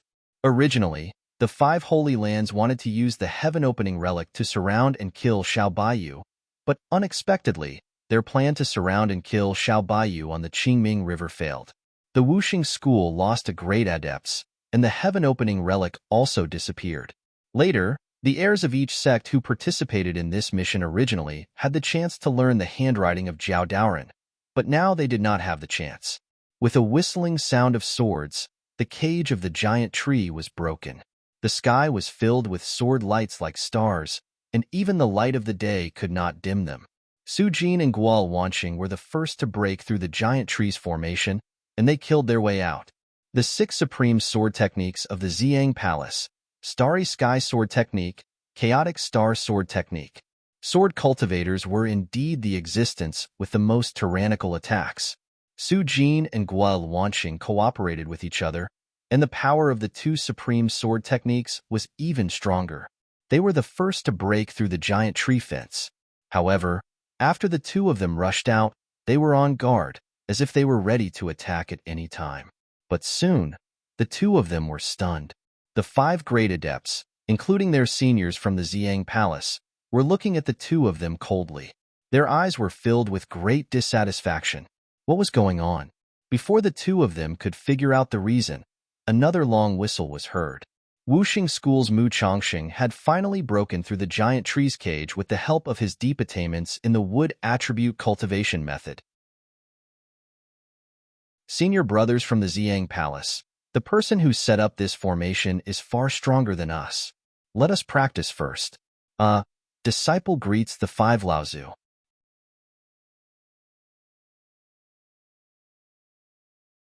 Chapter 1172. After leaving the forest, Lu Ping took a big detour from afar before heading towards the Qingming River where the Northern Alliance's treasured ship had anchored earlier. By the time Lu Ping returned, the battle had already ended.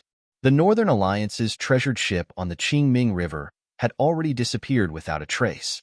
Laozu, the pure yang in the sky, had also disappeared without a trace.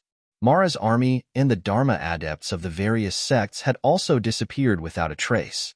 Because of the flow of the river, there were no longer any traces of the previous battle on the surface of the river. Only the fallen trees on both sides of the river could prove that there had indeed been a huge battle that shocked the entire world of practitioners. Lu Ping went around the Qingming River and came to the small hill where he had previously hidden. 2 figures also appeared from the void. It was Tian Tian and Lu Tianyuan, the 2 Jinling Dharma adepts. Between the 2 of them, Lu Ping's expression could not help but change. Tian Tian said, "Are you injured?" They had a rough idea of Lu Ping's strength. Among the adepts of the same level, unless they were surrounded and attacked by multiple people, it would not be easy to injure Lu Ping. Lu Ping smiled and said, "It's no big deal. It's just a normal injury. I'll recover in about 1 or 2 months." Lu Ping saw that although the 2 of them were not injured, they looked slightly tired. It was obvious that the previous battle on the Qingming River had not been easy.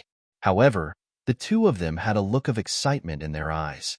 It was obvious that the 2 of them had already snatched the treasured ship during the battle with Mara's army and had gained something from it.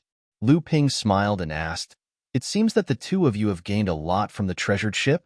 Lu Tianyuan smiled and said, "It was a worthwhile trip."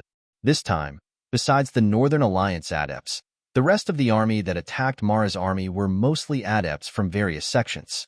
They obviously valued the treasures that the Northern Alliance adepts had hidden on the treasured ship and did not care about the ship itself. This actually allowed the 2 of us to take advantage of it. I snatched 2 masts, and Senior Tian Tian found 2.5 sails. Lu Ping's eyes lit up and he said, These Dharma adepts of the Central Plains are really blind. How can the masts and sails on the treasured ship be made up of ordinary treasures? All of them are natural treasures. The 2 of you have gained a lot.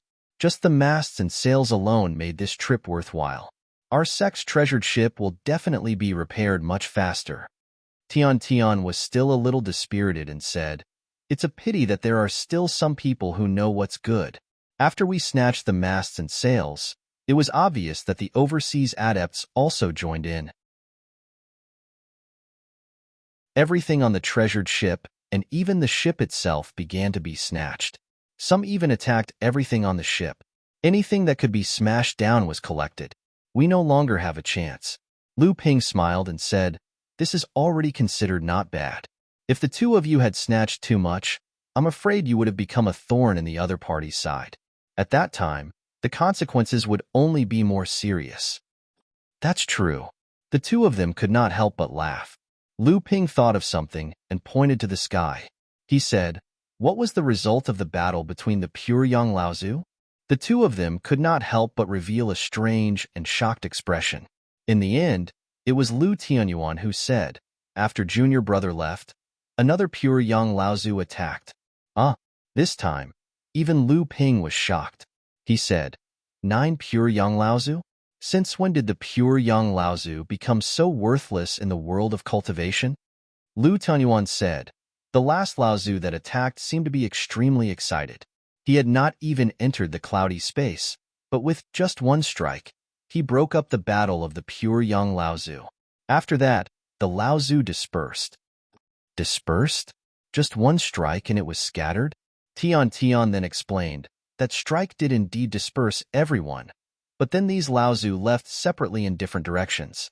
Only the pure young Laozu that came later seemed to be chasing after Xiao Baiyu's escape light towards the east. Lu Ping really could not figure out the mystery. Could it be that the person who came later was an existence that was higher than everyone else? Could it be that he was able to shock the 8 pure young Laozu in one fell swoop? Then what was the existence that was higher than the pure young Laozu? Even Lu Ping didn't dare to think about it any further. If he had been there at that time, he might have been able to use the 3 pure eyes to see something. Unfortunately, he was not there at that time, so naturally he did not know the situation at that time. However, after the pure young Laozu left, it was obvious that they realized that no one could do anything to the other. The 5 Holy Lands could not kill Xiao Baiyu, so this plan naturally fell through. Xiao Baiyu could not pass the 5 pure young Laozu, so naturally, they could not obtain the treasure of opening the heavens. Naturally, they would not make any more useless efforts. Lu Ping did not dwell on this, so he asked, what about the Mara army and the treasure ship? Tian said, in today's battle, there were dozens of Dharma adepts gathered on the Qingming River. When they attacked together, Mara's army was completely destroyed, and the treasure ship was robbed until only an empty shell was left. After that, it was taken away by the people of the Skyward Pavilion. The rest of the practitioners naturally would not provoke the Skyward Pavilion. Lu Ping said curiously, the Lingyun Valley should be the closest to here. Why did they let the people of the Skyward Pavilion take away the treasure ship? Lu Tianyuan said, the Lingyun Valley must be having a headache now. Magic Cloud City was attacked by the Mara army, and less than 10% of the practitioners in Magic Cloud City survived. After that, Peacock Royalty took the opportunity to lead the Endless Mountain Demon Clan to expel the Mara army in Magic Cloud City and occupy it. Now, the Endless Mountain Demon Clan may even want to build the Magic Cloud City there. How can the Lingyun Valley take care of it? Magic Cloud City could be regarded as a subsidiary force of the Lingyun Valley, and it was also a very important stronghold.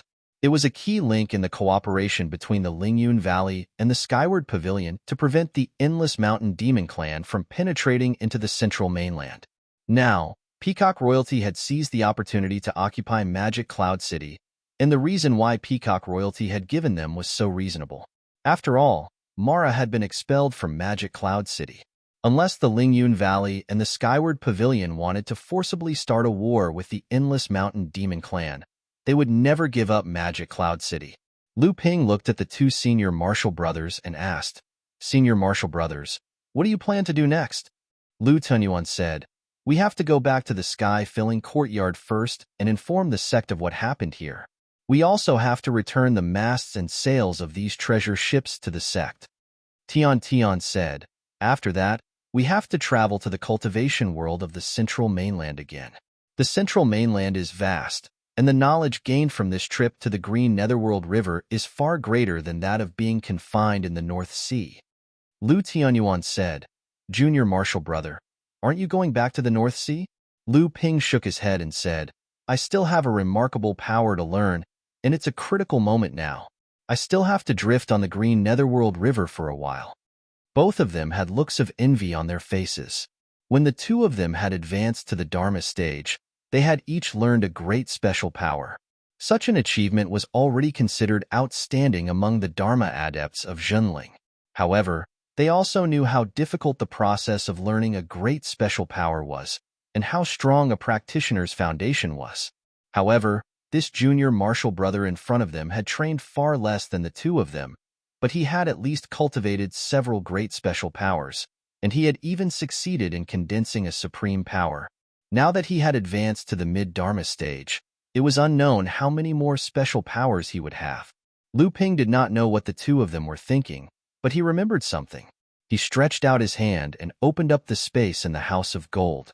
Deng Ming walked out from inside, a little confused. Seeing Deng Ming, Lu Tianyuan and Tian Tian were also stunned. Lu Ping then said, "This is Junior Martial Brother Deng Ming, an array master that I met when I was traveling in the South Sea. Now that I've asked Junior Martial Brother Deng Ming to join our sect, and he has already inherited our sect's array techniques. Now that the two of you are returning to the sect, you can bring Junior Martial Brother Deng along as well." With that, he introduced Lu Tianyuan and Tian Tian to Deng Ming. When Lu Tianyuan and Tian Tian heard that Deng Ming was actually an array master, they saw a hint of joy in each other's eyes. The two of them also understood what Lu Ping meant. It was obvious that he wanted to tell them that Deng Ming was a trustworthy person, and that he could definitely participate in the repair of the treasured ship after returning to the sect. Right now, the repair of Zhenling's treasured ship had entered a critical stage. Because the sect had two tool refinement masters, Zhenling only had one array master, Daoist Xianchen. As a result, the repair of the array formations on the treasured ship was far behind. It was not coordinated with the repair of the ship's hull, and it had even begun to hinder the repair of the ship. Tianjiang Laozu was very anxious, but he could not say much. After all, Zhenling's current foundation was still somewhat insufficient, and Tianjiang Laozu did not have much lifespan left, so he was clearly a little anxious. Now that another trustworthy array master had joined the repair of the treasured ship, Zhenling's current predicament would naturally be easily resolved, and the repair of the treasured ship would definitely be greatly increased. Deng Ming was different from Daoist Xianchen. Perhaps Deng Ming's accumulation of knowledge in arrays was currently not as good as Daoist Xuanchen's, but Deng Ming was far younger than Daoist Xianchen. Now, he had also received the inheritance of two top array masters in the cultivation world, and he had gained new knowledge on Kongming Island. Most importantly, he even had the possibility of entering the Dharma stage in the future.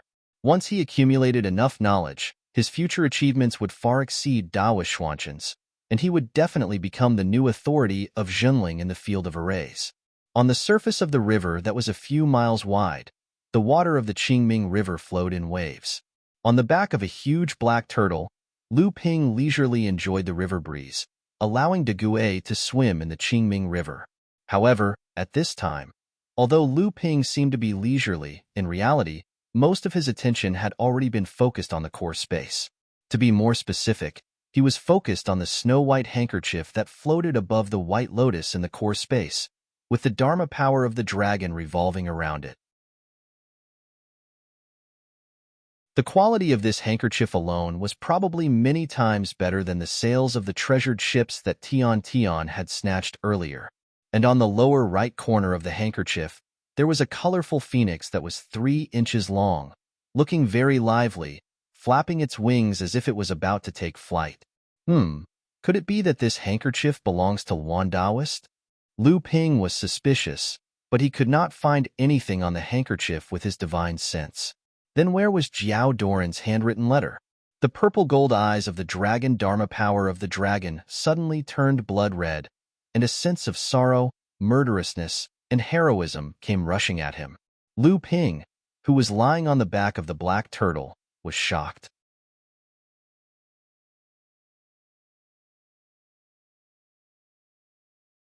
Chapter 1173. The battle at Qingming River shocked the world. First, Magic Cloud City was destroyed.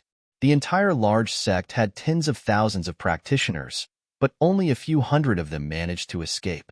After that, less than 200 practitioners of Magic Cloud City, led by Xianyun Laozu, were annexed by Lingyun Valley. After that, the 5 pure Yang practitioners of the 5 Holy Lands set up an ambush above Qingming River to kill Xiao Baiyu. Unexpectedly, Yang Shouchong, the pure Yang practitioner of the Peacock Royalty, and Laozu of Tianxian's sect came to help Xiao Baiyu. The final result was even more surprising. Xia Yozi of Lingyun Valley was beaten up by Yang Wangdi. Under Yang Wangdi's deliberate prank, Xiaozi's hair was disheveled like a ghost. All the practitioners who gathered at Qingming River at that time saw it, and it immediately became a joke in the cultivation world. It was very embarrassing. If it was because Yang Wangdi had the 5 elements spiritual light fan, then it was reasonable for Xiaozi to be defeated. But when Mu Yi Laozu of Wuxing School was completely suppressed by Laozu of 7 elements spiritual light fan and finally returned with injuries, everyone was shocked. Since when did the pure young Laozu of the 5 Holy Lands become so easy to bully? For a time, the practitioners were at a loss, and they all attributed the reason to the spirit treasures in the hands of the 2 pure young practitioners of Laozu. Needless to say, Yang Wangdi's 5 elements spiritual light fan was a spirit treasure derived from the supreme magical power practiced by Peng Daoren in the past. The 7 spiritual fans in the hands of Laozu of 7 elements spiritual light fan, which was a replica of the 7 feathers fan of Luan Daoist, also shocked the world. Legend had it that the 7 feathers fan of Luan Daoist was made from the true spirit feathers of 7 kinds of phoenix bloodlines. It was a powerful heaven-opening artifact.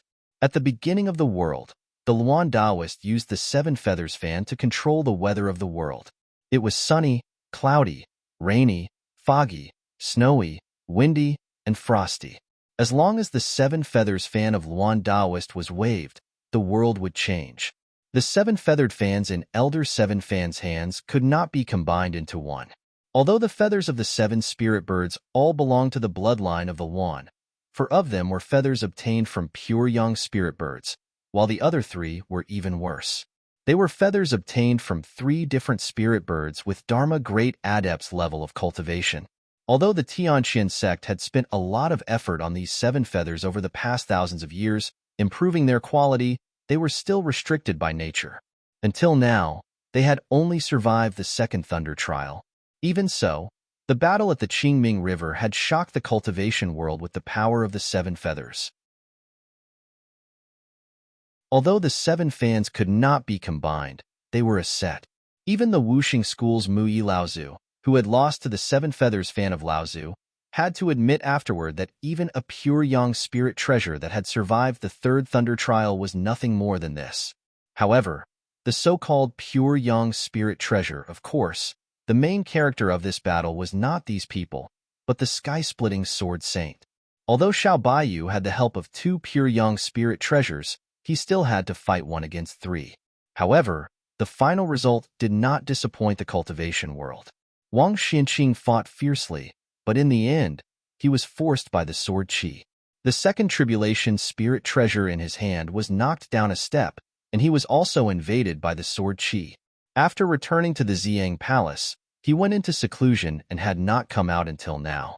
The cultivation world guessed that this time, Wang Xianqing must have been seriously injured. Pure Yang Laozu's flying fork formation was also an unruly existence in the Nine Xian Tower. She had once publicly challenged the pure Yang Laozu of the Nine Xian Tower as a late Dharma practitioner. Although she had lost miserably, she was someone that no one in the Nine Xian Tower dared to provoke. This time, when she advanced to the pure Yang level, she originally wanted to use Xiao Baiyu to show off. Who would have thought that Xiao Baiyu would break the flying fork formation with 1 sword strike? This caused her to be disgraced, and she had to run back to the Nine Xian Tower with her tail between her legs. Among the 3 of them, the one who suffered the least damage was Bailey Changtian Laozu of the Skyward Pavilion. This Laozu seemed to have some friendship with Xiao Baiyu in the past. In this battle, Bailey Changtian's space magic was also broken by Xiao Baiyu, but in the end, he was able to escape unscathed and did not suffer any serious injuries. It must be known that in the beginning, Xiao Baiyu was besieged by 5 people. After the 2 pure young Laozu rushed over to help, Xiao Baiyu had in fact already been injured under the siege of 5 pure young adepts. But even so, he still managed to return victorious after fighting 1 against 3. In fact, this sky-splitting sword sage even had the time to destroy the treasured ship of the Northern Alliance with 1 sword strike. In the end, the 5 Holy Lands went for wool and came home shorn. Just as the pure Yang Laozu of the 5 Holy Lands conspired to kill Xiao Baiyu, a huge battle broke out on the 3 sky-splitting islands of the East Sea, and Skyrend almost became history. The Crystal Palace gathered 4 great adepts, 9 mid-Dharma Laozu, and a number of early Dharma adepts. Under the leadership of the pure young adept Yuan Lei Laozu, they took the opportunity to attack the three sky-splitting islands. Skyrend fought back. Skyrend was one of the two remaining great adepts. In order to resist the power of Yuan Lei Laozu's pure yang power, he suddenly self-destructed while negotiating with the Crystal Palace adepts. Not only did the Crystal Palace adepts not expect this, even the adepts of Skyrend did not expect Laozu to be so violent. Because it was unexpected, the Crystal Palace was caught off guard. Including Yuan Lei Laozu, the 7 Dharma adepts of the Crystal Palace were all included in the range of Laozu's self-destruction. Yuan Lei Laozu vomited blood on the spot. Of the 2 great adepts, one was seriously injured and the other was on the verge of death. 2 mid-Dharma adepts and 2 early Dharma adepts of the 3rd generation died on the spot. The Crystal Palace was naturally angry that they had suffered such a setback before they had even made a move. However, when Skyrend saw their own Laozu self-destruct, they naturally thought that the Crystal Palace had gone too far and became even more resentful. When the Crystal Palace was still attacking the Silver Sword Island with a greater advantage, everyone in Skyrend was united in their hatred of the Crystal Palace and actually dealt damage to the Crystal Palace that was far greater than Skyrend's own damage. However, the Crystal Palace was ultimately too powerful. The Silver Sword Island quickly fell, and Skyrend retreated to the Gold Sword Island. Seeing that the Gold Sword Island was about to fall, and that Skyrend was in danger, the Green Sea Snakes suddenly intervened. Under the leadership of Chu Yunxiu, the pure young Laozu of the Wind Serpent clan, a few Dharma adepts, they formed a pincer attack with Skyrend. The situation in the East Sea cultivation world changed drastically, and the cultivators of the Crystal Palace retreated again and again. With the help of the Jade Sea Spirit Snake clan, the Sky-Splitting Sword sect had successfully reclaimed the Silver Sword Island, but the Crystal Palace had a strong start and a weak finish. In the end, they returned to the Crystal Palace with a huge loss of 1 Grand Adept, 3 Mid-Dharma Adepts, and 6 Early Dharma Adepts.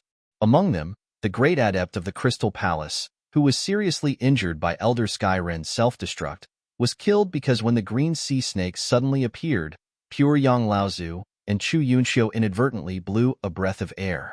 Unexpectedly, the heavily injured Great Adept was blown to death. However, Skyrend also suffered a huge loss.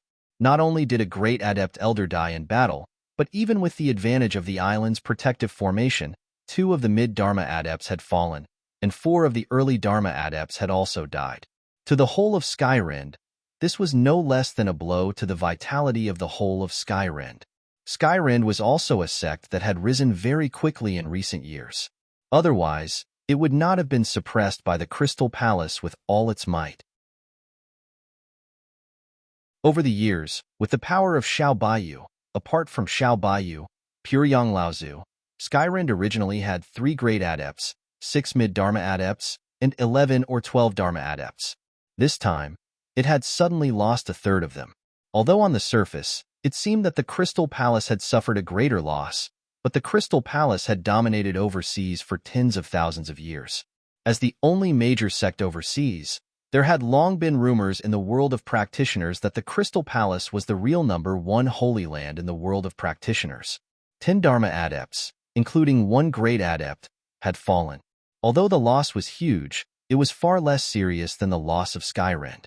However, the most surprising thing was the attitude of the Green Sea Snake.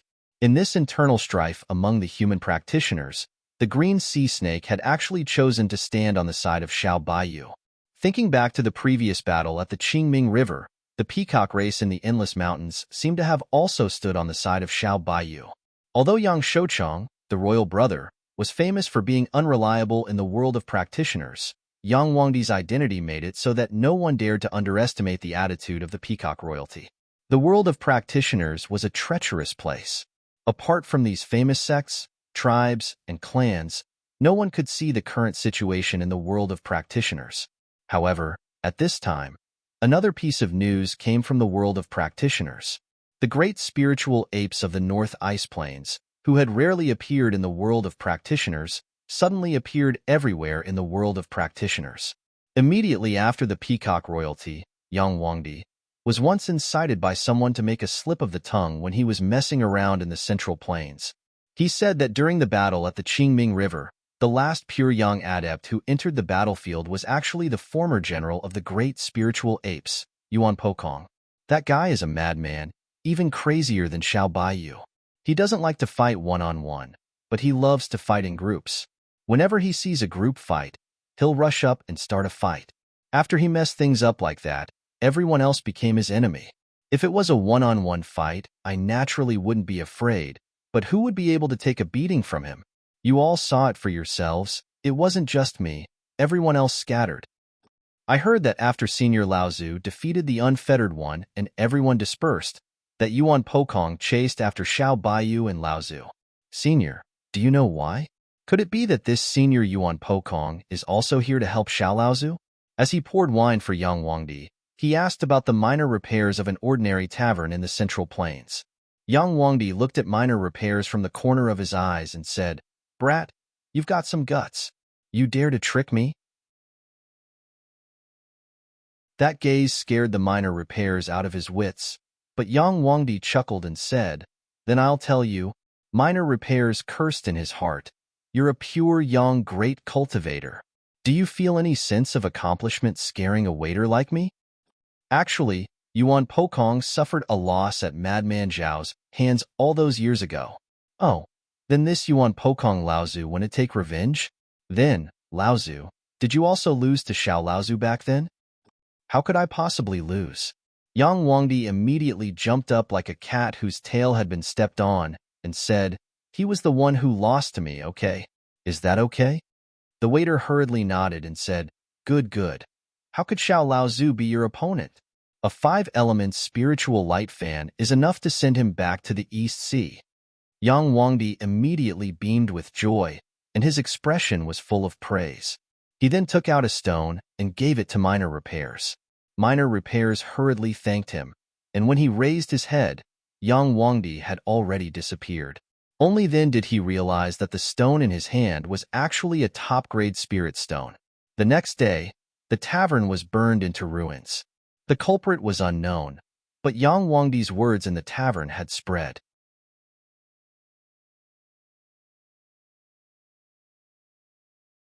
Chapter 1174.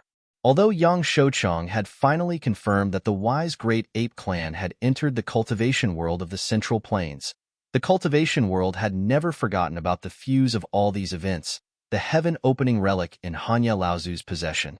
Regardless of whether it was the 6 sacred lands or the demon clan, none of them said a word about this matter. However, as time passed, news gradually spread.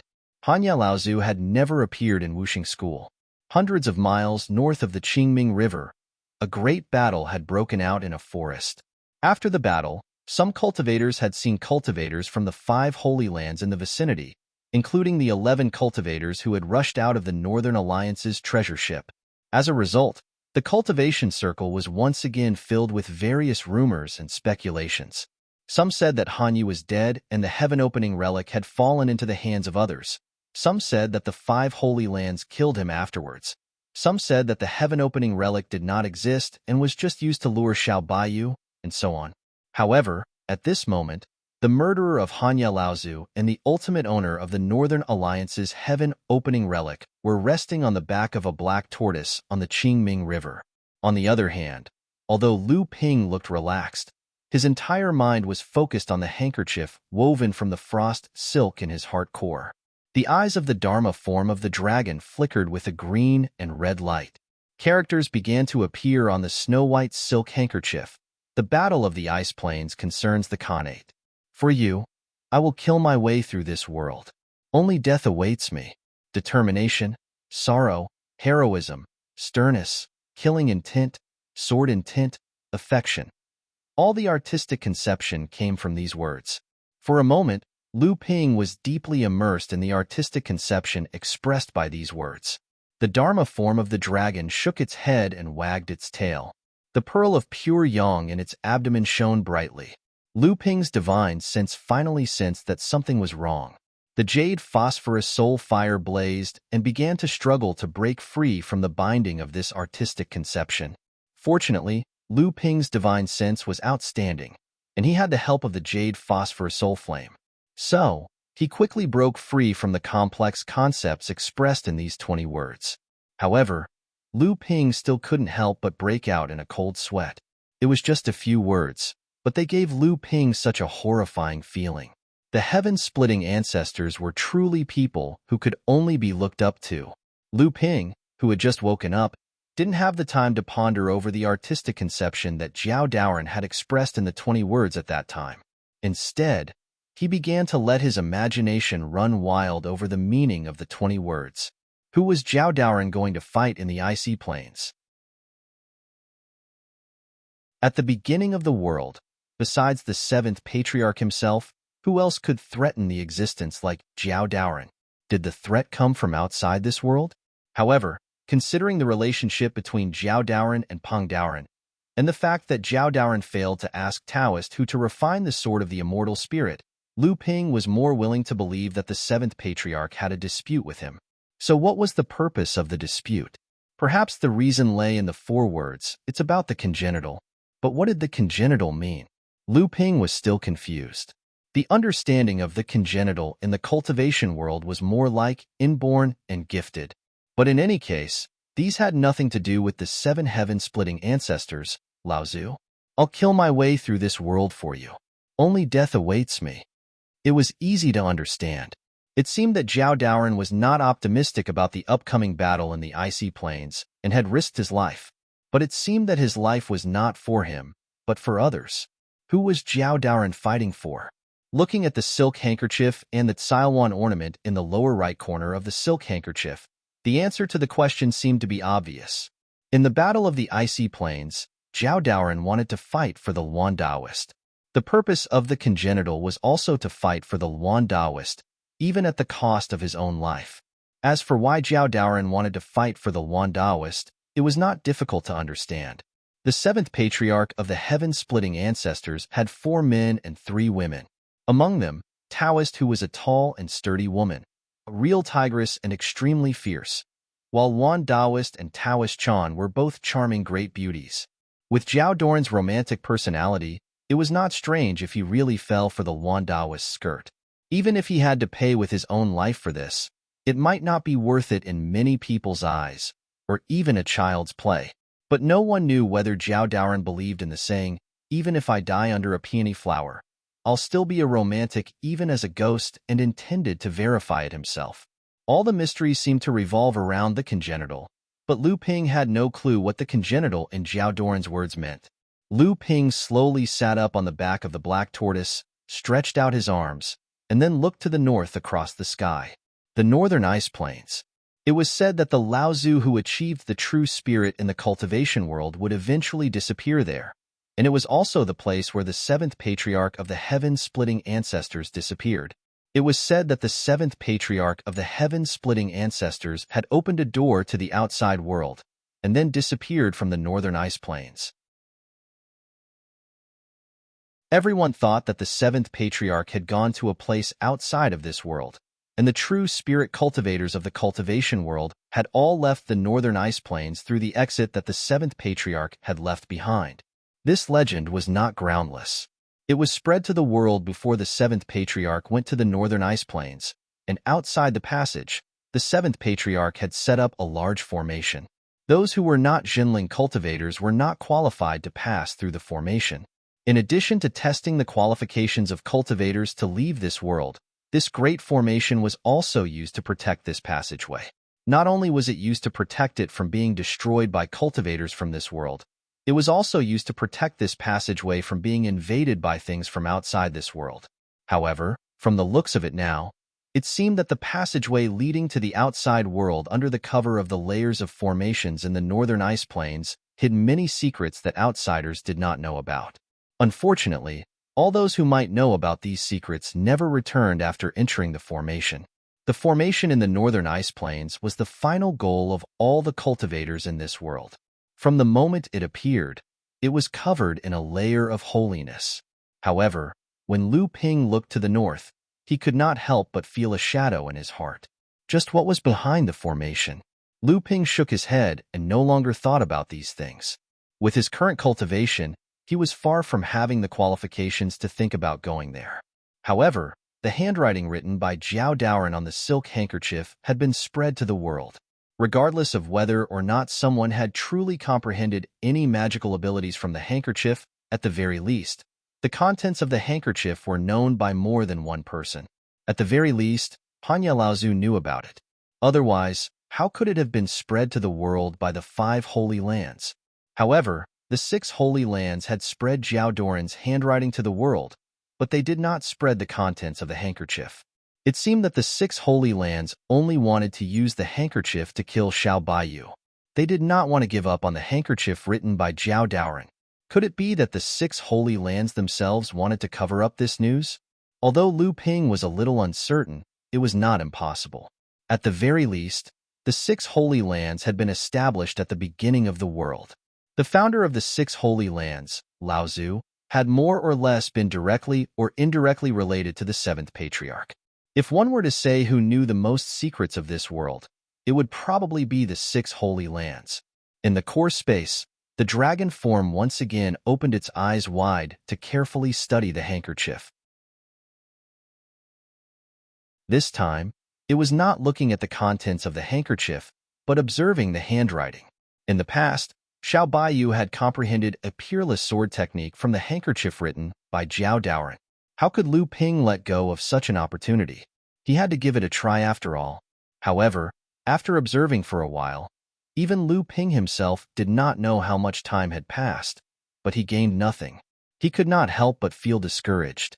He thought to himself, could it be that only a pure sword practitioner like Xiao Baiyu, who has the extraordinary comprehension in the world, can comprehend something from it? Or maybe there is no peerless sword technique in these handkerchief at all.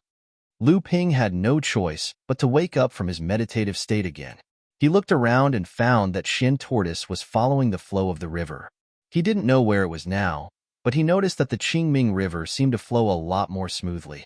There were no longer hills and forests on both sides, but an endless plain. Lu Ping guessed that he was now in the middle of the Qingming River. On the plain, the green sea was rolling, but it was not seawater, but farmland. There were many figures in the farmland, but many mortals were working in it. Such a scene could also be seen overseas, but it was not as vast as the mainland. Besides, the number of cultivators and mortals in the overseas cultivation world was far less than that of the mainland. However, the ratio of cultivators and mortals in the overseas cultivation world was slightly higher than that of the mainland. There were also spiritual fields in the farmland from time to time because of the existence of spiritual gathering places. Therefore, low-level cultivators could often be seen flying in the sky, and the mortals on the ground had long been accustomed to it. Lu Ping's eyes were so sharp that he soon found that most of these low-level cultivators were minor repairs in the blood-refining realm. However, the flying celestial tools under their feet were mostly celestial tools.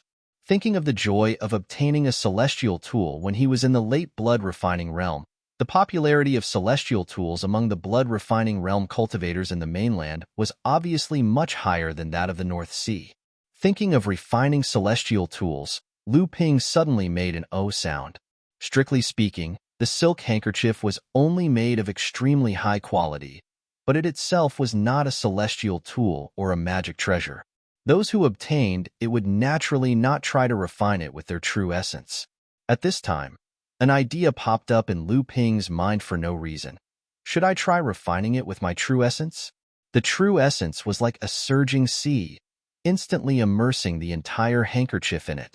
The colorful phoenix in the lower right corner of the silk handkerchief shone brightly, and the lifelike, colorful phoenix seemed to be alive.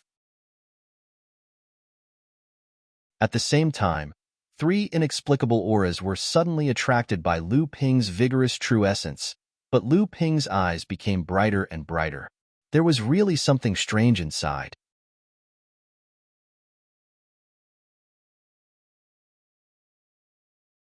Chapter 1175. Longhuai ancestor once said that there was a treasure hidden in the silk handkerchief. After Hanya Laozu obtained it, he wanted to bring it back to Wuxing School to make up for the shortcomings of the water-broken school. However, although the two of them could sense that there was a treasure hidden in the silk handkerchief, they didn't know what the treasure was. Of course, it was also possible that Longhuai ancestor knew what was inside, but he didn't tell Lu Ping. However, when Lu Ping's real essence flowed into the silk handkerchief, he encountered a strange thing. With Lu Ping's current arcane essence, his arcane essence was already rich and pure. The North Sea Wave listening scripture, a mysterious cultivation method, had extremely strict requirements on the purity of his arcane essence. As a result, when he was in the core forging realm, he chose to fuse with 1 heaven low-grade arcane essence, 2 heaven mid-grade arcane essences, and 3 heaven high-grade arcane essences. This method of fusion was one of a kind in the cultivation world. Of course, Lu Ping's hard work and luck played a huge part in this, but the root cause was the North Sea Wave listening scripture's outstanding cultivation method. After Lu Ping fused with such wonderful heaven-level spirit objects, the water property in his real essence was really rare in the world. It could be said that if Lu Ping melted a drop of real essence into a pool of spiritual water, then depending on the amount of spiritual water and the degree of the real essence, the spiritual property in the spiritual water would be comparable to any heaven-level spirit object, ranging from heaven-level low-grade to heaven-level high-grade. Of course, real essence water could not be used as heaven-level spirit water unless it was absolutely necessary. This was because real essence water was usually the fusion of several heaven-level spirit objects, and there was no longer a pure spiritual property in it. However, just as Lu Ping inserted his real essence into the silk handkerchief, he suddenly found a spiritual property that was far more spiritual than Lu Ping's real essence. This kind of spiritual property was not as pure as heaven-level spirit objects. On the contrary, it was like the refined real essence of spirit objects. It was a kind of man-made object. However, Lu Ping soon found that there was more than one spiritual property hidden in the silk handkerchief. He soon found a second one, and then a third one. When Lu Ping's real essence had soaked the whole silk handkerchief, he finally confirmed that there were only 3 spiritual property in the silk handkerchief. What was this? Lu Ping summoned Linglong's wine cauldron from the side of the Dharma idol. Since the last time when he tried to stop Hanya Laozu from self-destructing, Linglong had been in a state of deep sleep. Lu Ping knew that Linglong's vitality had been injured this time. Although it was difficult to control the real essence of a great cultivator, if she could really control it, it would be an excellent opportunity to improve her own quality. However, at this time, he had to wake Linglong from her deep sleep. Linglong was extremely familiar and sensitive to all kinds of spiritual liquids in the world. Perhaps she could guess a thing or two about this kind of spiritual liquid that Lu Ping had never seen before. Linglong reluctantly put the silk handkerchief in the wine cauldron. The Dharma idol spat out a mouthful of original dragon breath, and the wine cauldron immediately began to spin. In just a moment, Linglong's scream came from the wine cauldron. The Dharma idol immediately stopped, and the wine cauldron also stopped spinning.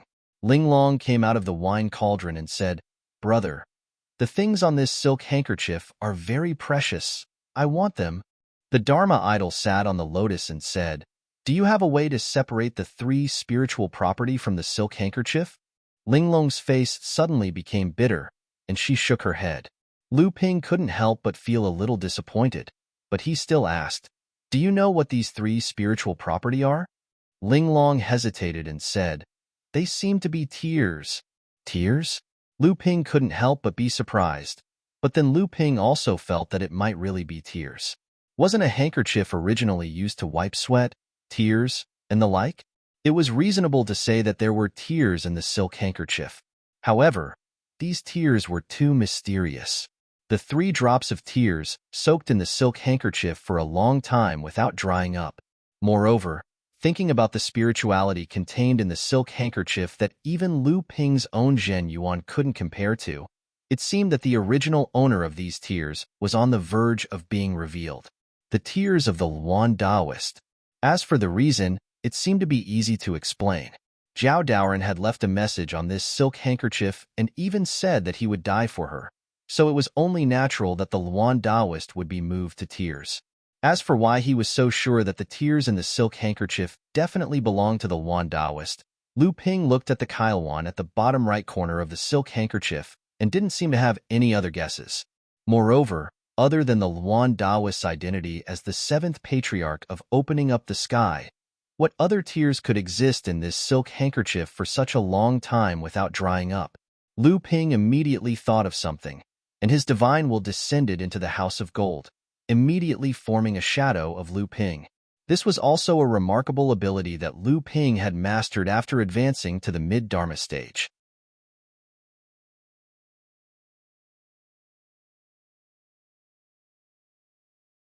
Lu Ping couldn't help but feel a little disappointed.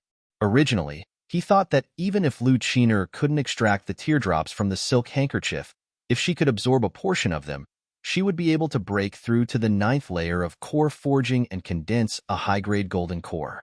However, this was clearly not something that the current Lu Qiner could enjoy. For a moment, Lu Ping seemed to be at a loss of what to do. If he couldn't extract the 3 teardrops, then he would be unable to use the ready-made treasures.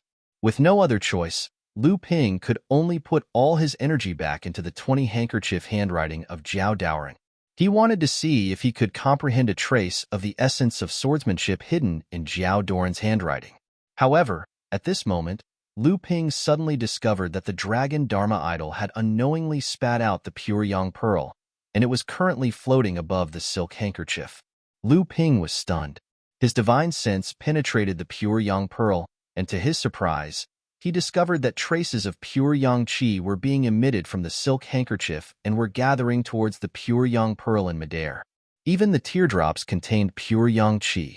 No matter how Lu Ping thought about it, he was afraid that only a mighty figure like Luan Daoist could achieve this state of plucking a hair to benefit the world. Lu Ping was naturally overjoyed. Although he had spent most of his energy on the silk handkerchief while drifting on the Qingming River, Lu Ping's cultivation had still ushered in a period of rapid growth. The reason was that after Lu Ping had survived the first lightning tribulation, the pure yang soul of Flying Laozu had condensed into a ball of essence, which was being continuously absorbed by the dragon Dharma idol. As the dragon Dharma idol absorbed, refined, and fused with the pure yang qi, the pure yang pearl was gradually refined by the dragon Dharma idol. Unknowingly, it made Lu Ping think of a divine object like the dragon pearl. However, in this world, other than the Longhuai ancestor, the word dragon had never appeared, let alone the dragon pearl. Just as the pure yang qi that was hidden in the teardrops in the silk handkerchief was absorbed by the pure yang pearl, Lu Ping's divine sense suddenly discovered that the 3 teardrops had come alive. Of course, it was not that the 3 teardrops had come alive, but that the 3 teardrops were finally no longer as indifferent to any of Lu Ping's methods as before. Under Linglong's repeated confirmation and Lu Ping's repeated promises, Linglong finally agreed to help Lu Ping extract the 3 teardrops from the silk handkerchief. The condition was naturally that Linglong would leave enough benefits in the teardrops. Therefore, Linglong had already decided that after absorbing the essence of the phoenix teardrops, it would be time for Lu Ping to summon the second lightning tribulation.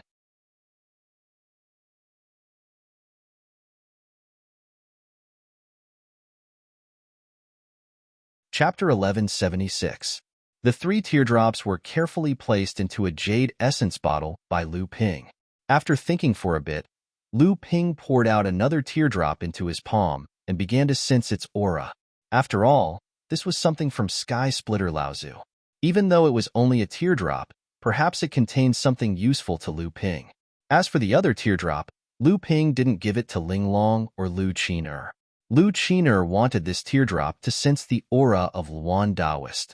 Lu Qiner was a wind and fire dual cultivator, but this teardrop was a water source in the end, so it wouldn't be of too much help to her own cultivation. What was truly useful to the main body was Linglong, so despite Linglong's reluctance, Lu Ping still gave the teardrop to Lu Qiner first to sense it. Lu Ping himself was also carefully inspecting one of the Luan teardrops. Just before, after Lu Ping used the pure yang bead to strip away the trace of pure yang energy from the 3 Luan teardrops, there was a moment when the talisman Lu Ping condensed in the Dharma manifestation's auspicious cloud throbbed. Lu Ping's senses were sharp. In just an instant, he discovered that the talisman that was affected by the Luan's aura was actually the talisman that Lu Ping had been trying to cultivate for a long time, but had failed twice. The bubbling sky-filling sword art was an extremely strange technique. Although it was a water attribute technique, It carried a trace of something related to the fire attribute. Originally, this sword technique of Lu Ping might be a dual cultivator of water and fire, but at his current level of cultivation, his vision and knowledge were far from what it used to be. Soon, he found that this sword technique was not like that. Instead, it was greatly influenced by Xie Tianyang. Back when Xie Tianyang exchanged the cultivation method of the boiling sky sword technique from Lu Ping, he said that there was a senior of Purple Sun Palace, Lao Zhu, who believed that this sword technique had many wondrous uses and revelations for fire and water. It was also very useful for cultivators who cultivated these two attributes, so he exchanged this sword technique with Lu Ping. But in reality, Lu Ping was misled by Xie Tianyang.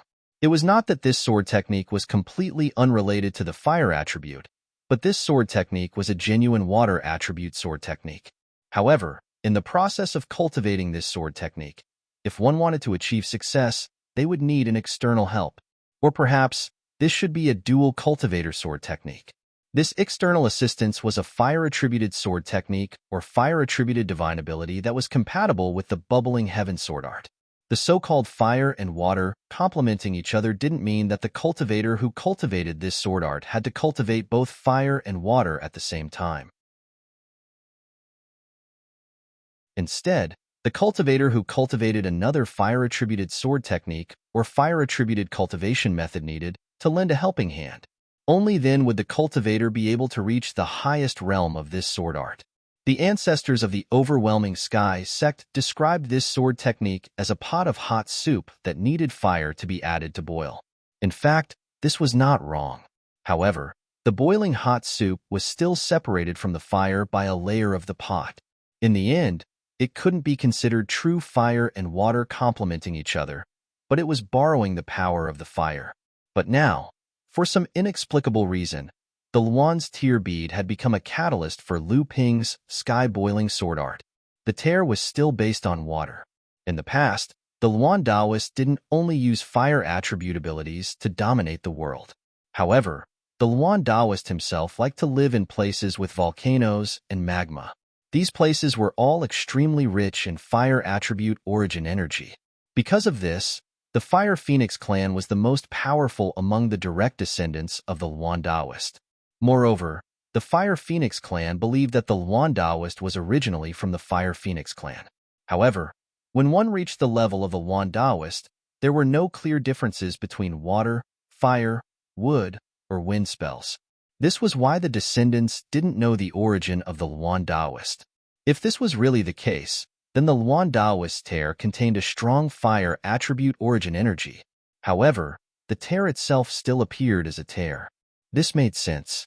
After all, the abilities of the Sky Splitter Laozu were not something that these cultivators could figure out. Lu Ping knew that this was his chance. Following the inexplicable aura in the teardrop, the spinning chain kill talisman suddenly shone brightly and absorbed the teardrop that was once soaked in the fire element into the talisman.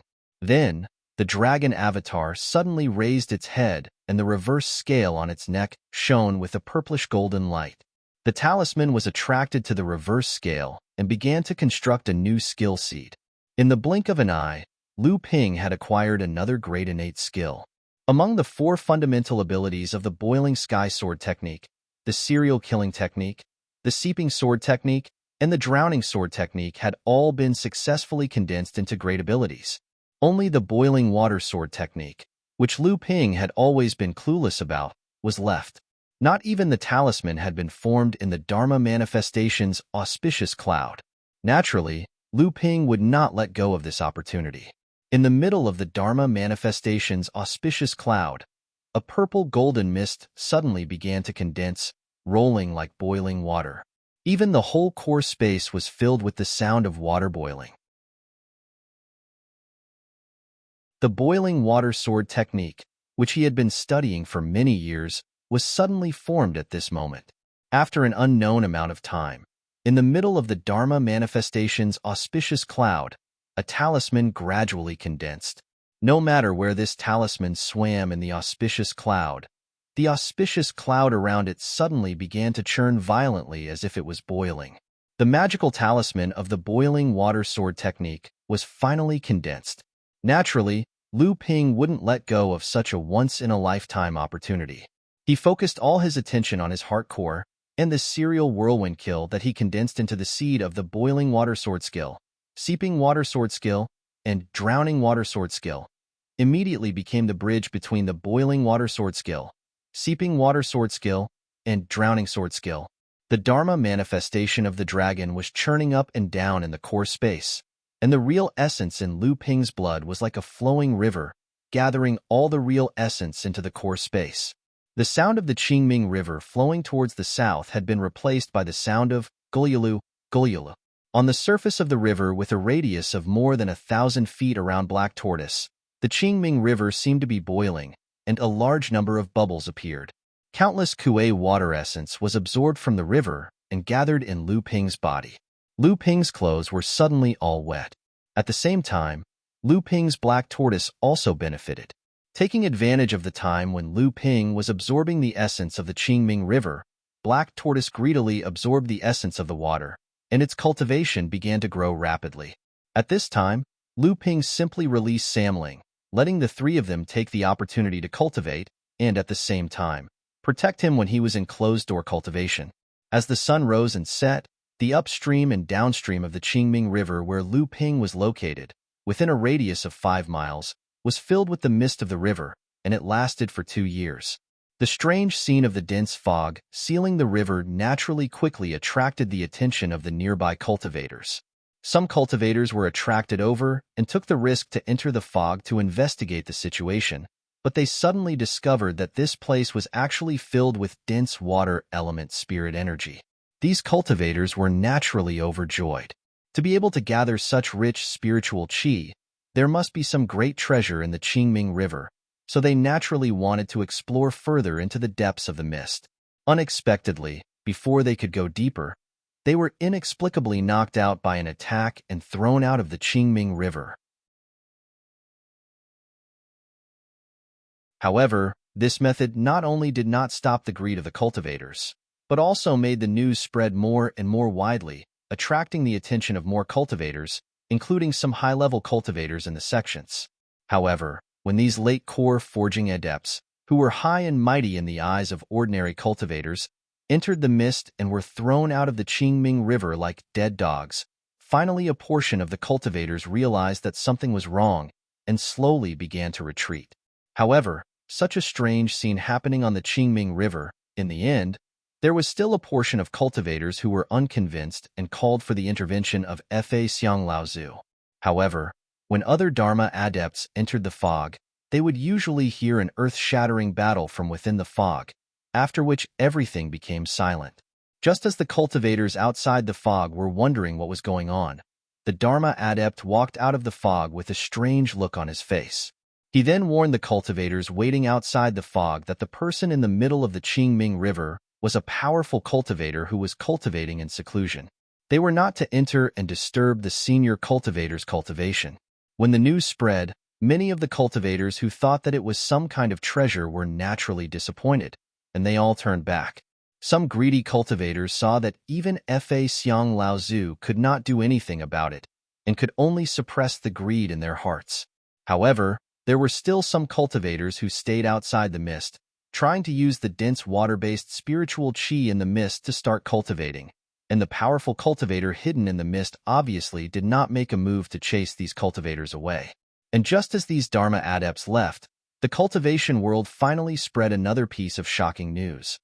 There was a powerful cultivator of the green sea snakes swimming in the Qingming River to cultivate in seclusion, causing the mist to lock the river. The news was accurate, one after another. A few Dharma adepts entered the mist to investigate, but they were blocked by the combined forces of 3 green sea snakes. These 3 green sea snakes were a wind snake, a water snake, and an ice snake, all of which had the authentic bloodline of the green sea snakes. The 3 snakes were all at the peak of the core forging stage, but their abilities were not inferior to the direct disciples of the 5 Holy Lands who had condensed a 9th-grade golden core. The 3 snakes joined forces to fight against every Dharma adept that entered the mist, and then explained the reason to them. It turned out that the elders of these 3 green sea snakes suddenly had an epiphany when they were traveling in the Qingming River. and so they began to cultivate in seclusion in the Qingming River. The three young cultivators naturally had to protect their elders.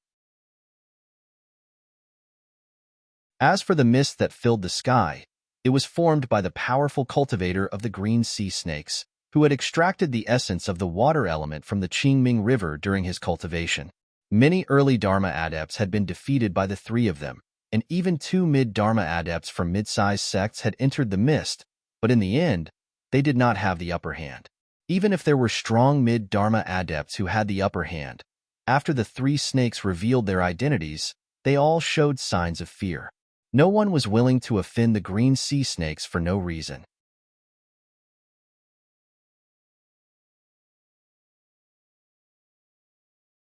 Chapter 11:77. On this day, a middle-aged cultivator was riding a giant anaconda downstream of the Qingming River. He traveled upstream and arrived in front of the mist that covered most of the Qingming River. At this moment, a deafening roar suddenly came from the depths of the fog. It was like a huge pot of boiling water was surging and churning. The mist covering the surface of the river churned violently. Many of the low-level cultivators who had been cultivating within the mist for the past 2 years cried out in shock as they quickly flew out from the mist. Then, they saw that the mist covering the surface of the river for the past 2 days was rapidly shrinking. The middle-aged cultivator was slightly surprised, but then he smiled and said, "What a coincidence." As the mist shrank, the middle-aged cultivator leisurely strolled in the direction of the mist. When the mist had shrunk to a size of 300 zhong, the middle-aged cultivator finally came to a halt. At that moment, the mist was roiling even more violently. The gulyulu sound was so loud that even the middle-aged cultivator could feel a wave of heat assaulting his face. The middle-aged cultivator was taken aback for a moment. Instantly, he realized that there was no real heat wave charging towards him. Rather, it was an illusion that his soul was experiencing. Or perhaps it was just a feeling. The heat wave was actually charging towards his soul in the first place. The Surging Heavens sect's Surging Heavens sword art is truly unique. The middle-aged cultivator nodded in praise. At this moment, the mist finally shrunk completely, disappearing into the body of a young cultivator. Beneath his feet, a huge black tortoise floated silently above the azure nether river, and behind him stood 3 youths around the age of 15 or 16. This young cultivator was naturally Lu Ping, and the one standing behind him was naturally Samling. The middle-aged cultivator smiled at Lu Ping, then looked at the Samling behind Lu Ping with a satisfied expression. He then looked at the giant Xin tortoise beneath Lu Ping's feet and said in surprise, "The tyrannical tortoise bloodline. Your Excellency is truly becoming more and more astonishing." Lu Ping seemed to have already sensed the arrival of the middle-aged cultivator. He only smiled slightly and said, "Your Excellency, did you come from the East Sea for the Samling?" The middle-aged cultivator was surprised that Lu Ping could see through him at a glance. One must know that the middle-aged cultivator's cultivation was far above Lu Ping's. He was confident that even the Samling behind Lu Ping would not be able to discover that he was from the same clan. However, he was seen through by Lu Ping at a glance. This caused the middle-aged cultivator to put away his contempt. His expression became much more solemn. He laughed and said, "I am Chu Yuntian from the Green Sea Snake Wind Snake Clan. Greetings, Lu Daoyu." Lu Ping naturally did not dare to slight him. He also bowed and said, "Lu Tianping from the North Sea greets you, senior. May I know if you have come specially for the Samling?" Chu Yuntian smiled and said, "Lu Xiaoyu has made such a big movement in the Central Plains. Even the green sea snakes in the East Sea have heard the news. Tsunami and Hailan naturally did not dare to hide the fact that you have the green sea snakes following you. Hence, I came to the Central Plains." Lu Ping nodded. He had a sudden inspiration on the Qingming River. In order to seize this fleeting opportunity, he had to go into seclusion on the spot by the Fog Lock River. In order not to be disturbed during his seclusion, he had to summon Samling to protect him. At that time, he already knew that the identity of Samling could not be maintained. Hence, he was already prepared for the arrival of the green sea snakes. As for the green sea snakes, they had always been a race that valued their own clansmen. The sudden news from the Central Plains that a great medic of the green sea snakes was on the Qingming River in seclusion on the spot by the Fog Lock River. This naturally caused the green sea snakes to be extremely surprised and attach great importance to it. Since when did a cultivator from their clan go to the Middle Earth? Who would be so reckless as to enter seclusion on the Azure Nether River with 3 juniors? Furthermore, from the information they received, these 3 juniors were actually a wind serpent, a water serpent, and an ice serpent. Impressively, they were the 3 most powerful tribes of the Emerald Sea Spirit Snake Clan. This time, Chu Yuntian came to the Central Plains to investigate this matter. If there was really a cultivator from the green sea snakes who was cultivating outside, Chu Yuntian naturally had to lend a helping hand. He would protect the cultivator and protect the 3 younger disciples at the same time. If someone was impersonating the cultivator, or someone had kidnapped the younger disciples of the green sea snakes, then Chu Yuntian's mission would naturally become a thunderbolt. Unexpectedly, on the eve of Chu Yuntian's departure, the outstanding disciples of the 3rd generation, Chu Haitian's cousin, and Chu Hailan, the surprising disciple from the Fire Snake clan, came together to report Lu Ping's matter to the elders of the green sea snakes. At the same time, they also insisted that Lu Ping did not seal Samling's divine sense and identity as Samling's follower. They also insisted on the deep relationship between Samling and Lu Ping. With the explanation of Chu Haitian and the other 2, the identity of Samling's direct descendant was no longer in doubt. At the same time, the green sea snakes gradually divided into 2 groups. One group naturally wanted to bring Samling back to the clan. How could the bloodline of the green sea snakes wander outside? As for Lu Tianping, although they would not kill him, they would still punish him slightly. The other group of cultivators was also a little hesitant because Chu Haitian and the others insisted on the identity of Samling's follower. This was because the green sea snakes allowed their clansmen to become the followers of powerful cultivators. The Emerald Sea Spirit Snake Clan had never been a clan that was complacent. They knew the principle of learning from others. Although they had the best bloodline inheritance in the world, they also hoped that their clansmen could learn more from outsiders to promote their own clan's progress. Otherwise, the Emerald Sea Spirit Snake Clan would not have chased the arrogant primordial giant crocodile from the East Sea to the desolate North Sea cultivation world. He was just a practitioner from a medium-sized sect in the North Sea cultivation world.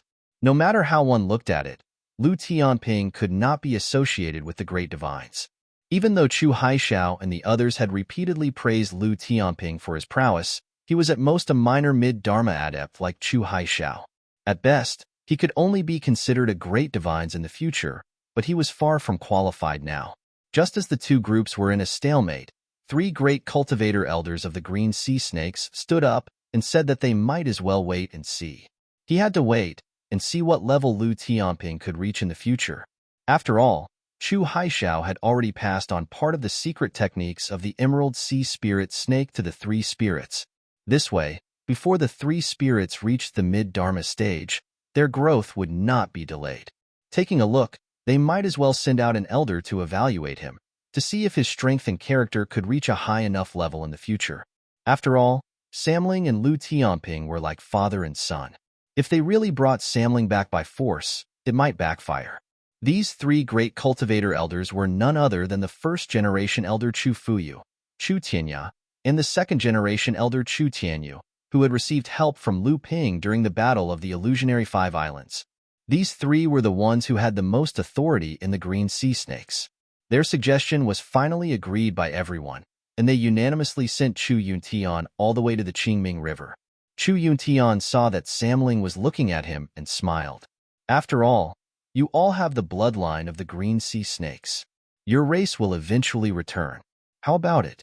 Are you willing to return to the East Sea with the old man?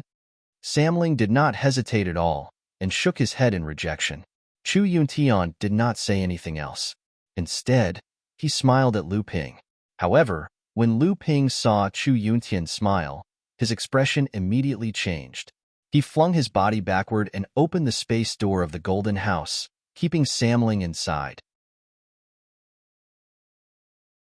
Then, instead of retreating, he moved forward and stretched out his hand to push backward. Whoosh! No one knew when Lu Ping had grown a tail behind him. The curled tail was obviously aimed at the back of Samling.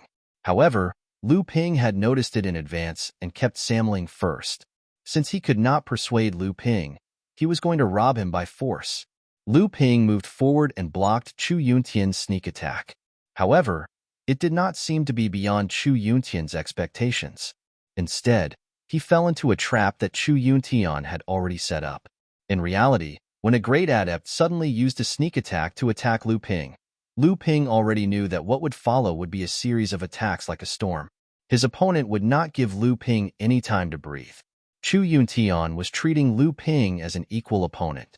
He was not treating Lu Ping like a great adept would treat a junior at the mid-Dharma stage.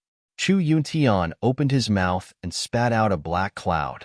However, it turned into a billowing black wind that rushed towards Lu Ping, who had no choice but to pounce on him. The black wind was like a bone-grinding blade, while the black cloud was like a bone-corroding poison. The two combined and rolled, trapping Lu Ping, who could not dodge in time. A look of disappointment flashed across Chu Yuntian's face. Although his opponent was only a great adept at the mid-Dharma stage, even if the green sea snakes did not value Lu Ping's abilities, he had not yet become a great medic. If Lu Ping's abilities were not unique among his peers, how would the green sea snakes dare to entrust their own junior to him? Chu Yuntian was very clear that although he was a great adept at the late Dharma stage, Chu Haitian was also a great Dharma adept. However, Chu Haitian was able to easily break through Chu Yuntian's technique. Although Chu Haitian had repeatedly claimed that Lu Tianping's abilities were not below his, Chu Yuntian still had some doubts.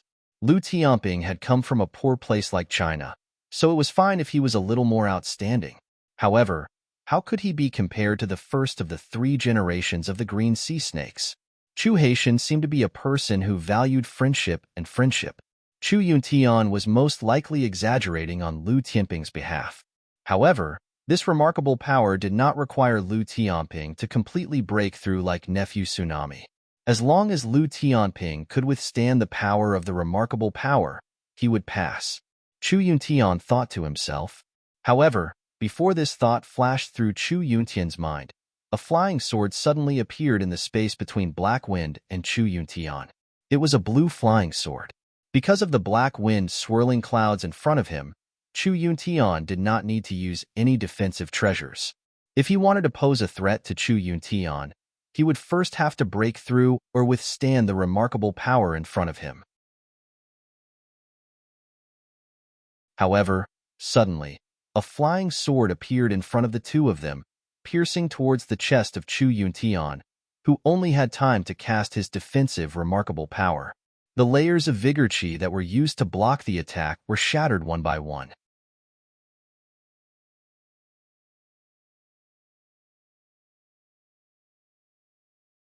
Chapter 1178. The protective magic of a great cultivator was naturally not so easily pierced. However, the water nether sword was no longer the flying sword that relied purely on stealth to assassinate its opponent. Having survived the first thunder tribulation, even in a head-on battle, it was not something that Chu Yuntian's hurried protective gang chi could block. Chu Yuntian's eyes were wide open as he stared at the nether water sword that was less than a foot away from his chest. He suddenly opened his mouth and shouted. A long spear with a forked tip shot out and struck the tip of the nether water sword before it could pierce his chest. The forked snake spear was naturally formed from the snake tongue of Chu Yuntian's main body. Although the nether water sword had struck its target, the expression on Chu Yuntian's face was contorted. It was obvious that he was enduring immense pain. However, before the nether water sword could be sent flying, an arm suddenly stretched out from the place covered by the black clouds. It firmly grasped the nether water sword, and then casually chopped down. A sword light drew down a bolt of lightning in the air, killing with lightning speed. At this moment, Chu Yuntian was still unprepared because of Lu Ping's sneak attack. Thunderclap sword technique. Divine water lightning.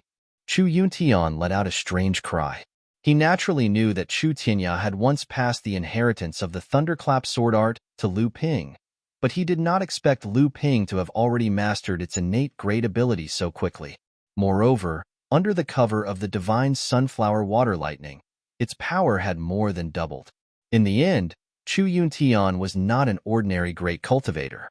Just as the lightning sword was about to strike him, he forcibly tore open a spatial door behind him. His entire body shrunk backwards, and he immediately disappeared into it. However, as the lightning descended, it became like mercury pouring down from every pore. Before Chu Yuntian's spatial door had completely closed, the lightning had already penetrated through the crack that was left behind. Seeping water sword technique. Lu Ping was already proficient in switching between great abilities. The moment he used the thunderclap sword technique, he had already hidden a variety of changes, waiting for his opponent to change before launching another thunderous attack. Dozens of feet away, a spatial door exploded, and Chu Yuntian fell out of it in a rather sorry state. If not for Chu Yuntian's deep attainments in spatial doors, he would most likely have suffered a loss at Lu Ping's hands. Chu Yuntian looked warily at the blue flying sword hovering in Lu Ping's hand, waiting for an opportunity. He thought to himself, what a wonderful swordsmanship ability, and what a profound attainment in swordsmanship. Just based on that previous strike, this boy's strength cannot possibly be suppressed by the tsunami. However, what was even more surprising was that under the attack of the black wind and black mist, Lu Ping actually broke out of it unscathed. One must know that the black mist was a vital poison that Chu Yuntian had nurtured in his body for more than 1,000 years. It was a first-class poison in the cultivation world, and the black wind was called the bone-crushing wind. It specialized in damaging the flesh and bones of cultivators, and was the most difficult to defend against. Such two abilities were easily blocked by Lu Ping. Chu Yuntian felt that he had a very good understanding of Lu Ping's strength. He thought to himself that if this person did not die prematurely, it would be quite something to look forward to. In order to understand Lu Ping's strength, Chu Yuntian had taken him by surprise at the beginning. Now that he thought that he had a good understanding of Lu Ping's strength, he wanted to stop and say a few words of encouragement to Lu Ping. Unexpectedly, Lu Ping had almost suffered a great loss. In particular, that black wind had almost pierced through Lu Ping's protective magic power, scraping off a layer of his skin and flesh, and had even pierced into his bones. It was obviously a kind of vicious magic power that specialized in damaging the flesh of cultivators. At this time, how could Lu Ping let go? How could he stop just because Chu Yuntian had the intention of stopping? He was just a late Dharma adept. So what if he was a green sea snake? The netherworld aqua sword flashed away. Chu Yuntian was about to speak, but a smile of praise immediately appeared on his face. However, before he could change his words and explain anything, Lu Ping's twin flying swords had already crisscrossed and slashed towards Chu Yuntian. Previously, when he had killed Nanyu Laozu in the South China Sea, it had mostly been because of the sword of the real spirit, Emoli, which had only given Lu Ping the confidence that he had the strength to fight against a great adept. However, when he had ambushed and killed Sweat Laozu in the forest, it had given Lu Ping a sufficient understanding of his own cultivation level and strength. He was just a great Dharma adept, and Lu Ping really did not need to worry too much about him. Although this time it was Lu Ping who had taken the initiative to attack, Chu Yuntian had already regained his composure and was not as flustered as before. Moreover, he was a great adept after all, and as an elder of the green sea snakes, his strength was not weaker than Hanya Laozu's. Consecutive flying whirlwind technique, seeping water technique, drowning water technique, boiling water technique. The four major natural remarkable powers were displayed one after another in the twin flying swords. Lu Ping had obviously used Chu Yuntian as a touchstone to practice his own natural remarkable swordsmanship. This lad's natural remarkable swordsmanship was actually so brilliant. Although Chu Yuntian was secretly surprised that Lu Ping's natural remarkable swordsmanship was flowing at will in midair, like flowing mercury, one wave after another, causing one to lose sight of the other. However, he still looked at Lu Ping's sword scholar with a scrutinizing gaze. He did not think that Lu Ping would be able to do anything to him. The two of them fought for more than 10 rounds, and Chu Yuntian very quickly gained the upper hand. Although the snake spear was only a first calamity spiritual treasure, It was extremely strange and difficult to deal with. But at this moment, Chu Yuntian watched as Lu Ping cast the 4 sets of skills back and forth. Although Lu Ping's swordsmanship was becoming more and more fluid, Chu Yuntian wasn't so weak that he couldn't even suppress the 4 sets of skills. At this time, Chu Yuntian suddenly understood that the kid in front of him was not angry because of the previous humiliation, but most likely used him as a practice target. When Chu Yuntian first saw him, Lu Ping knew that there was a reason for Chu Yuntian's sudden attack just now. Chu Yuntian was not here to kill him. Otherwise, Chu Yuntian would not have waited for him to master the sky-boiling sword technique before making a move. However, Chu Yuntian definitely did not hold back in this kind of abrupt test. Those who were hit by this strange method would be severely injured even if they did not die.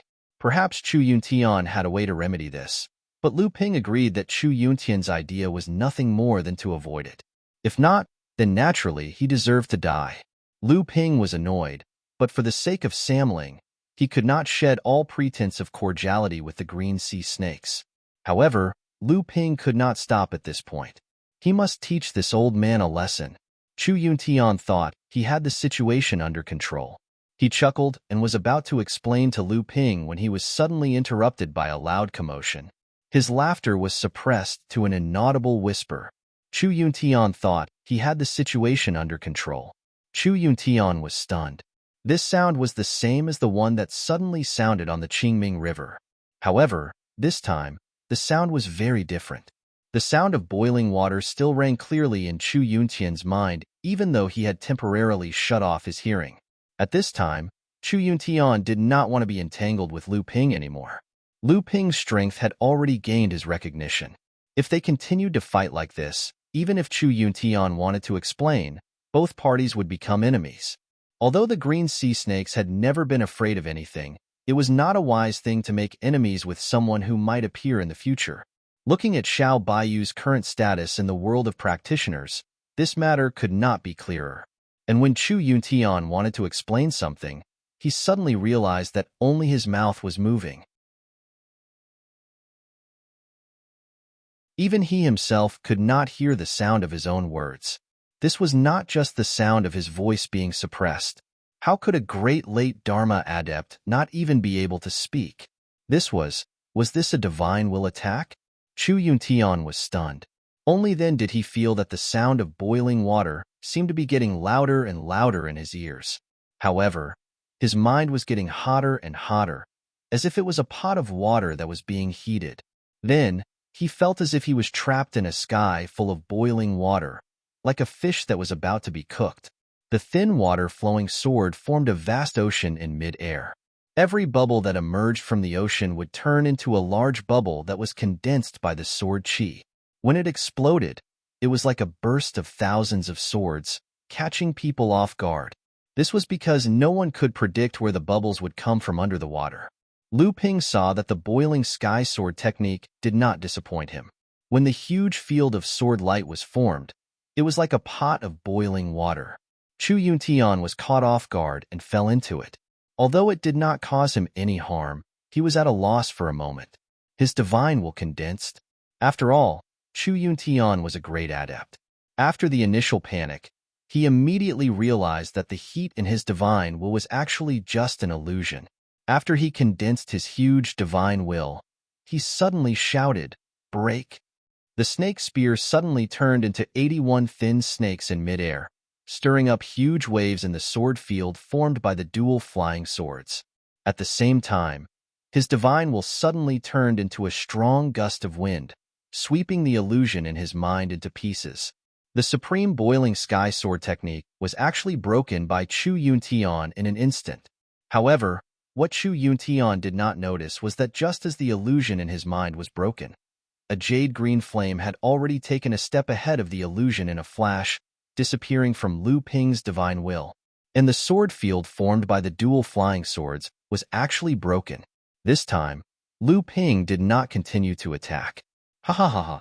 There was a flash of fear in Chu Yuntian's heart, but he still put on an expression that said, "You're very good." Everything was already under the old man's control. He said, "Lu Xiaoyou's swordsmanship is really sharp.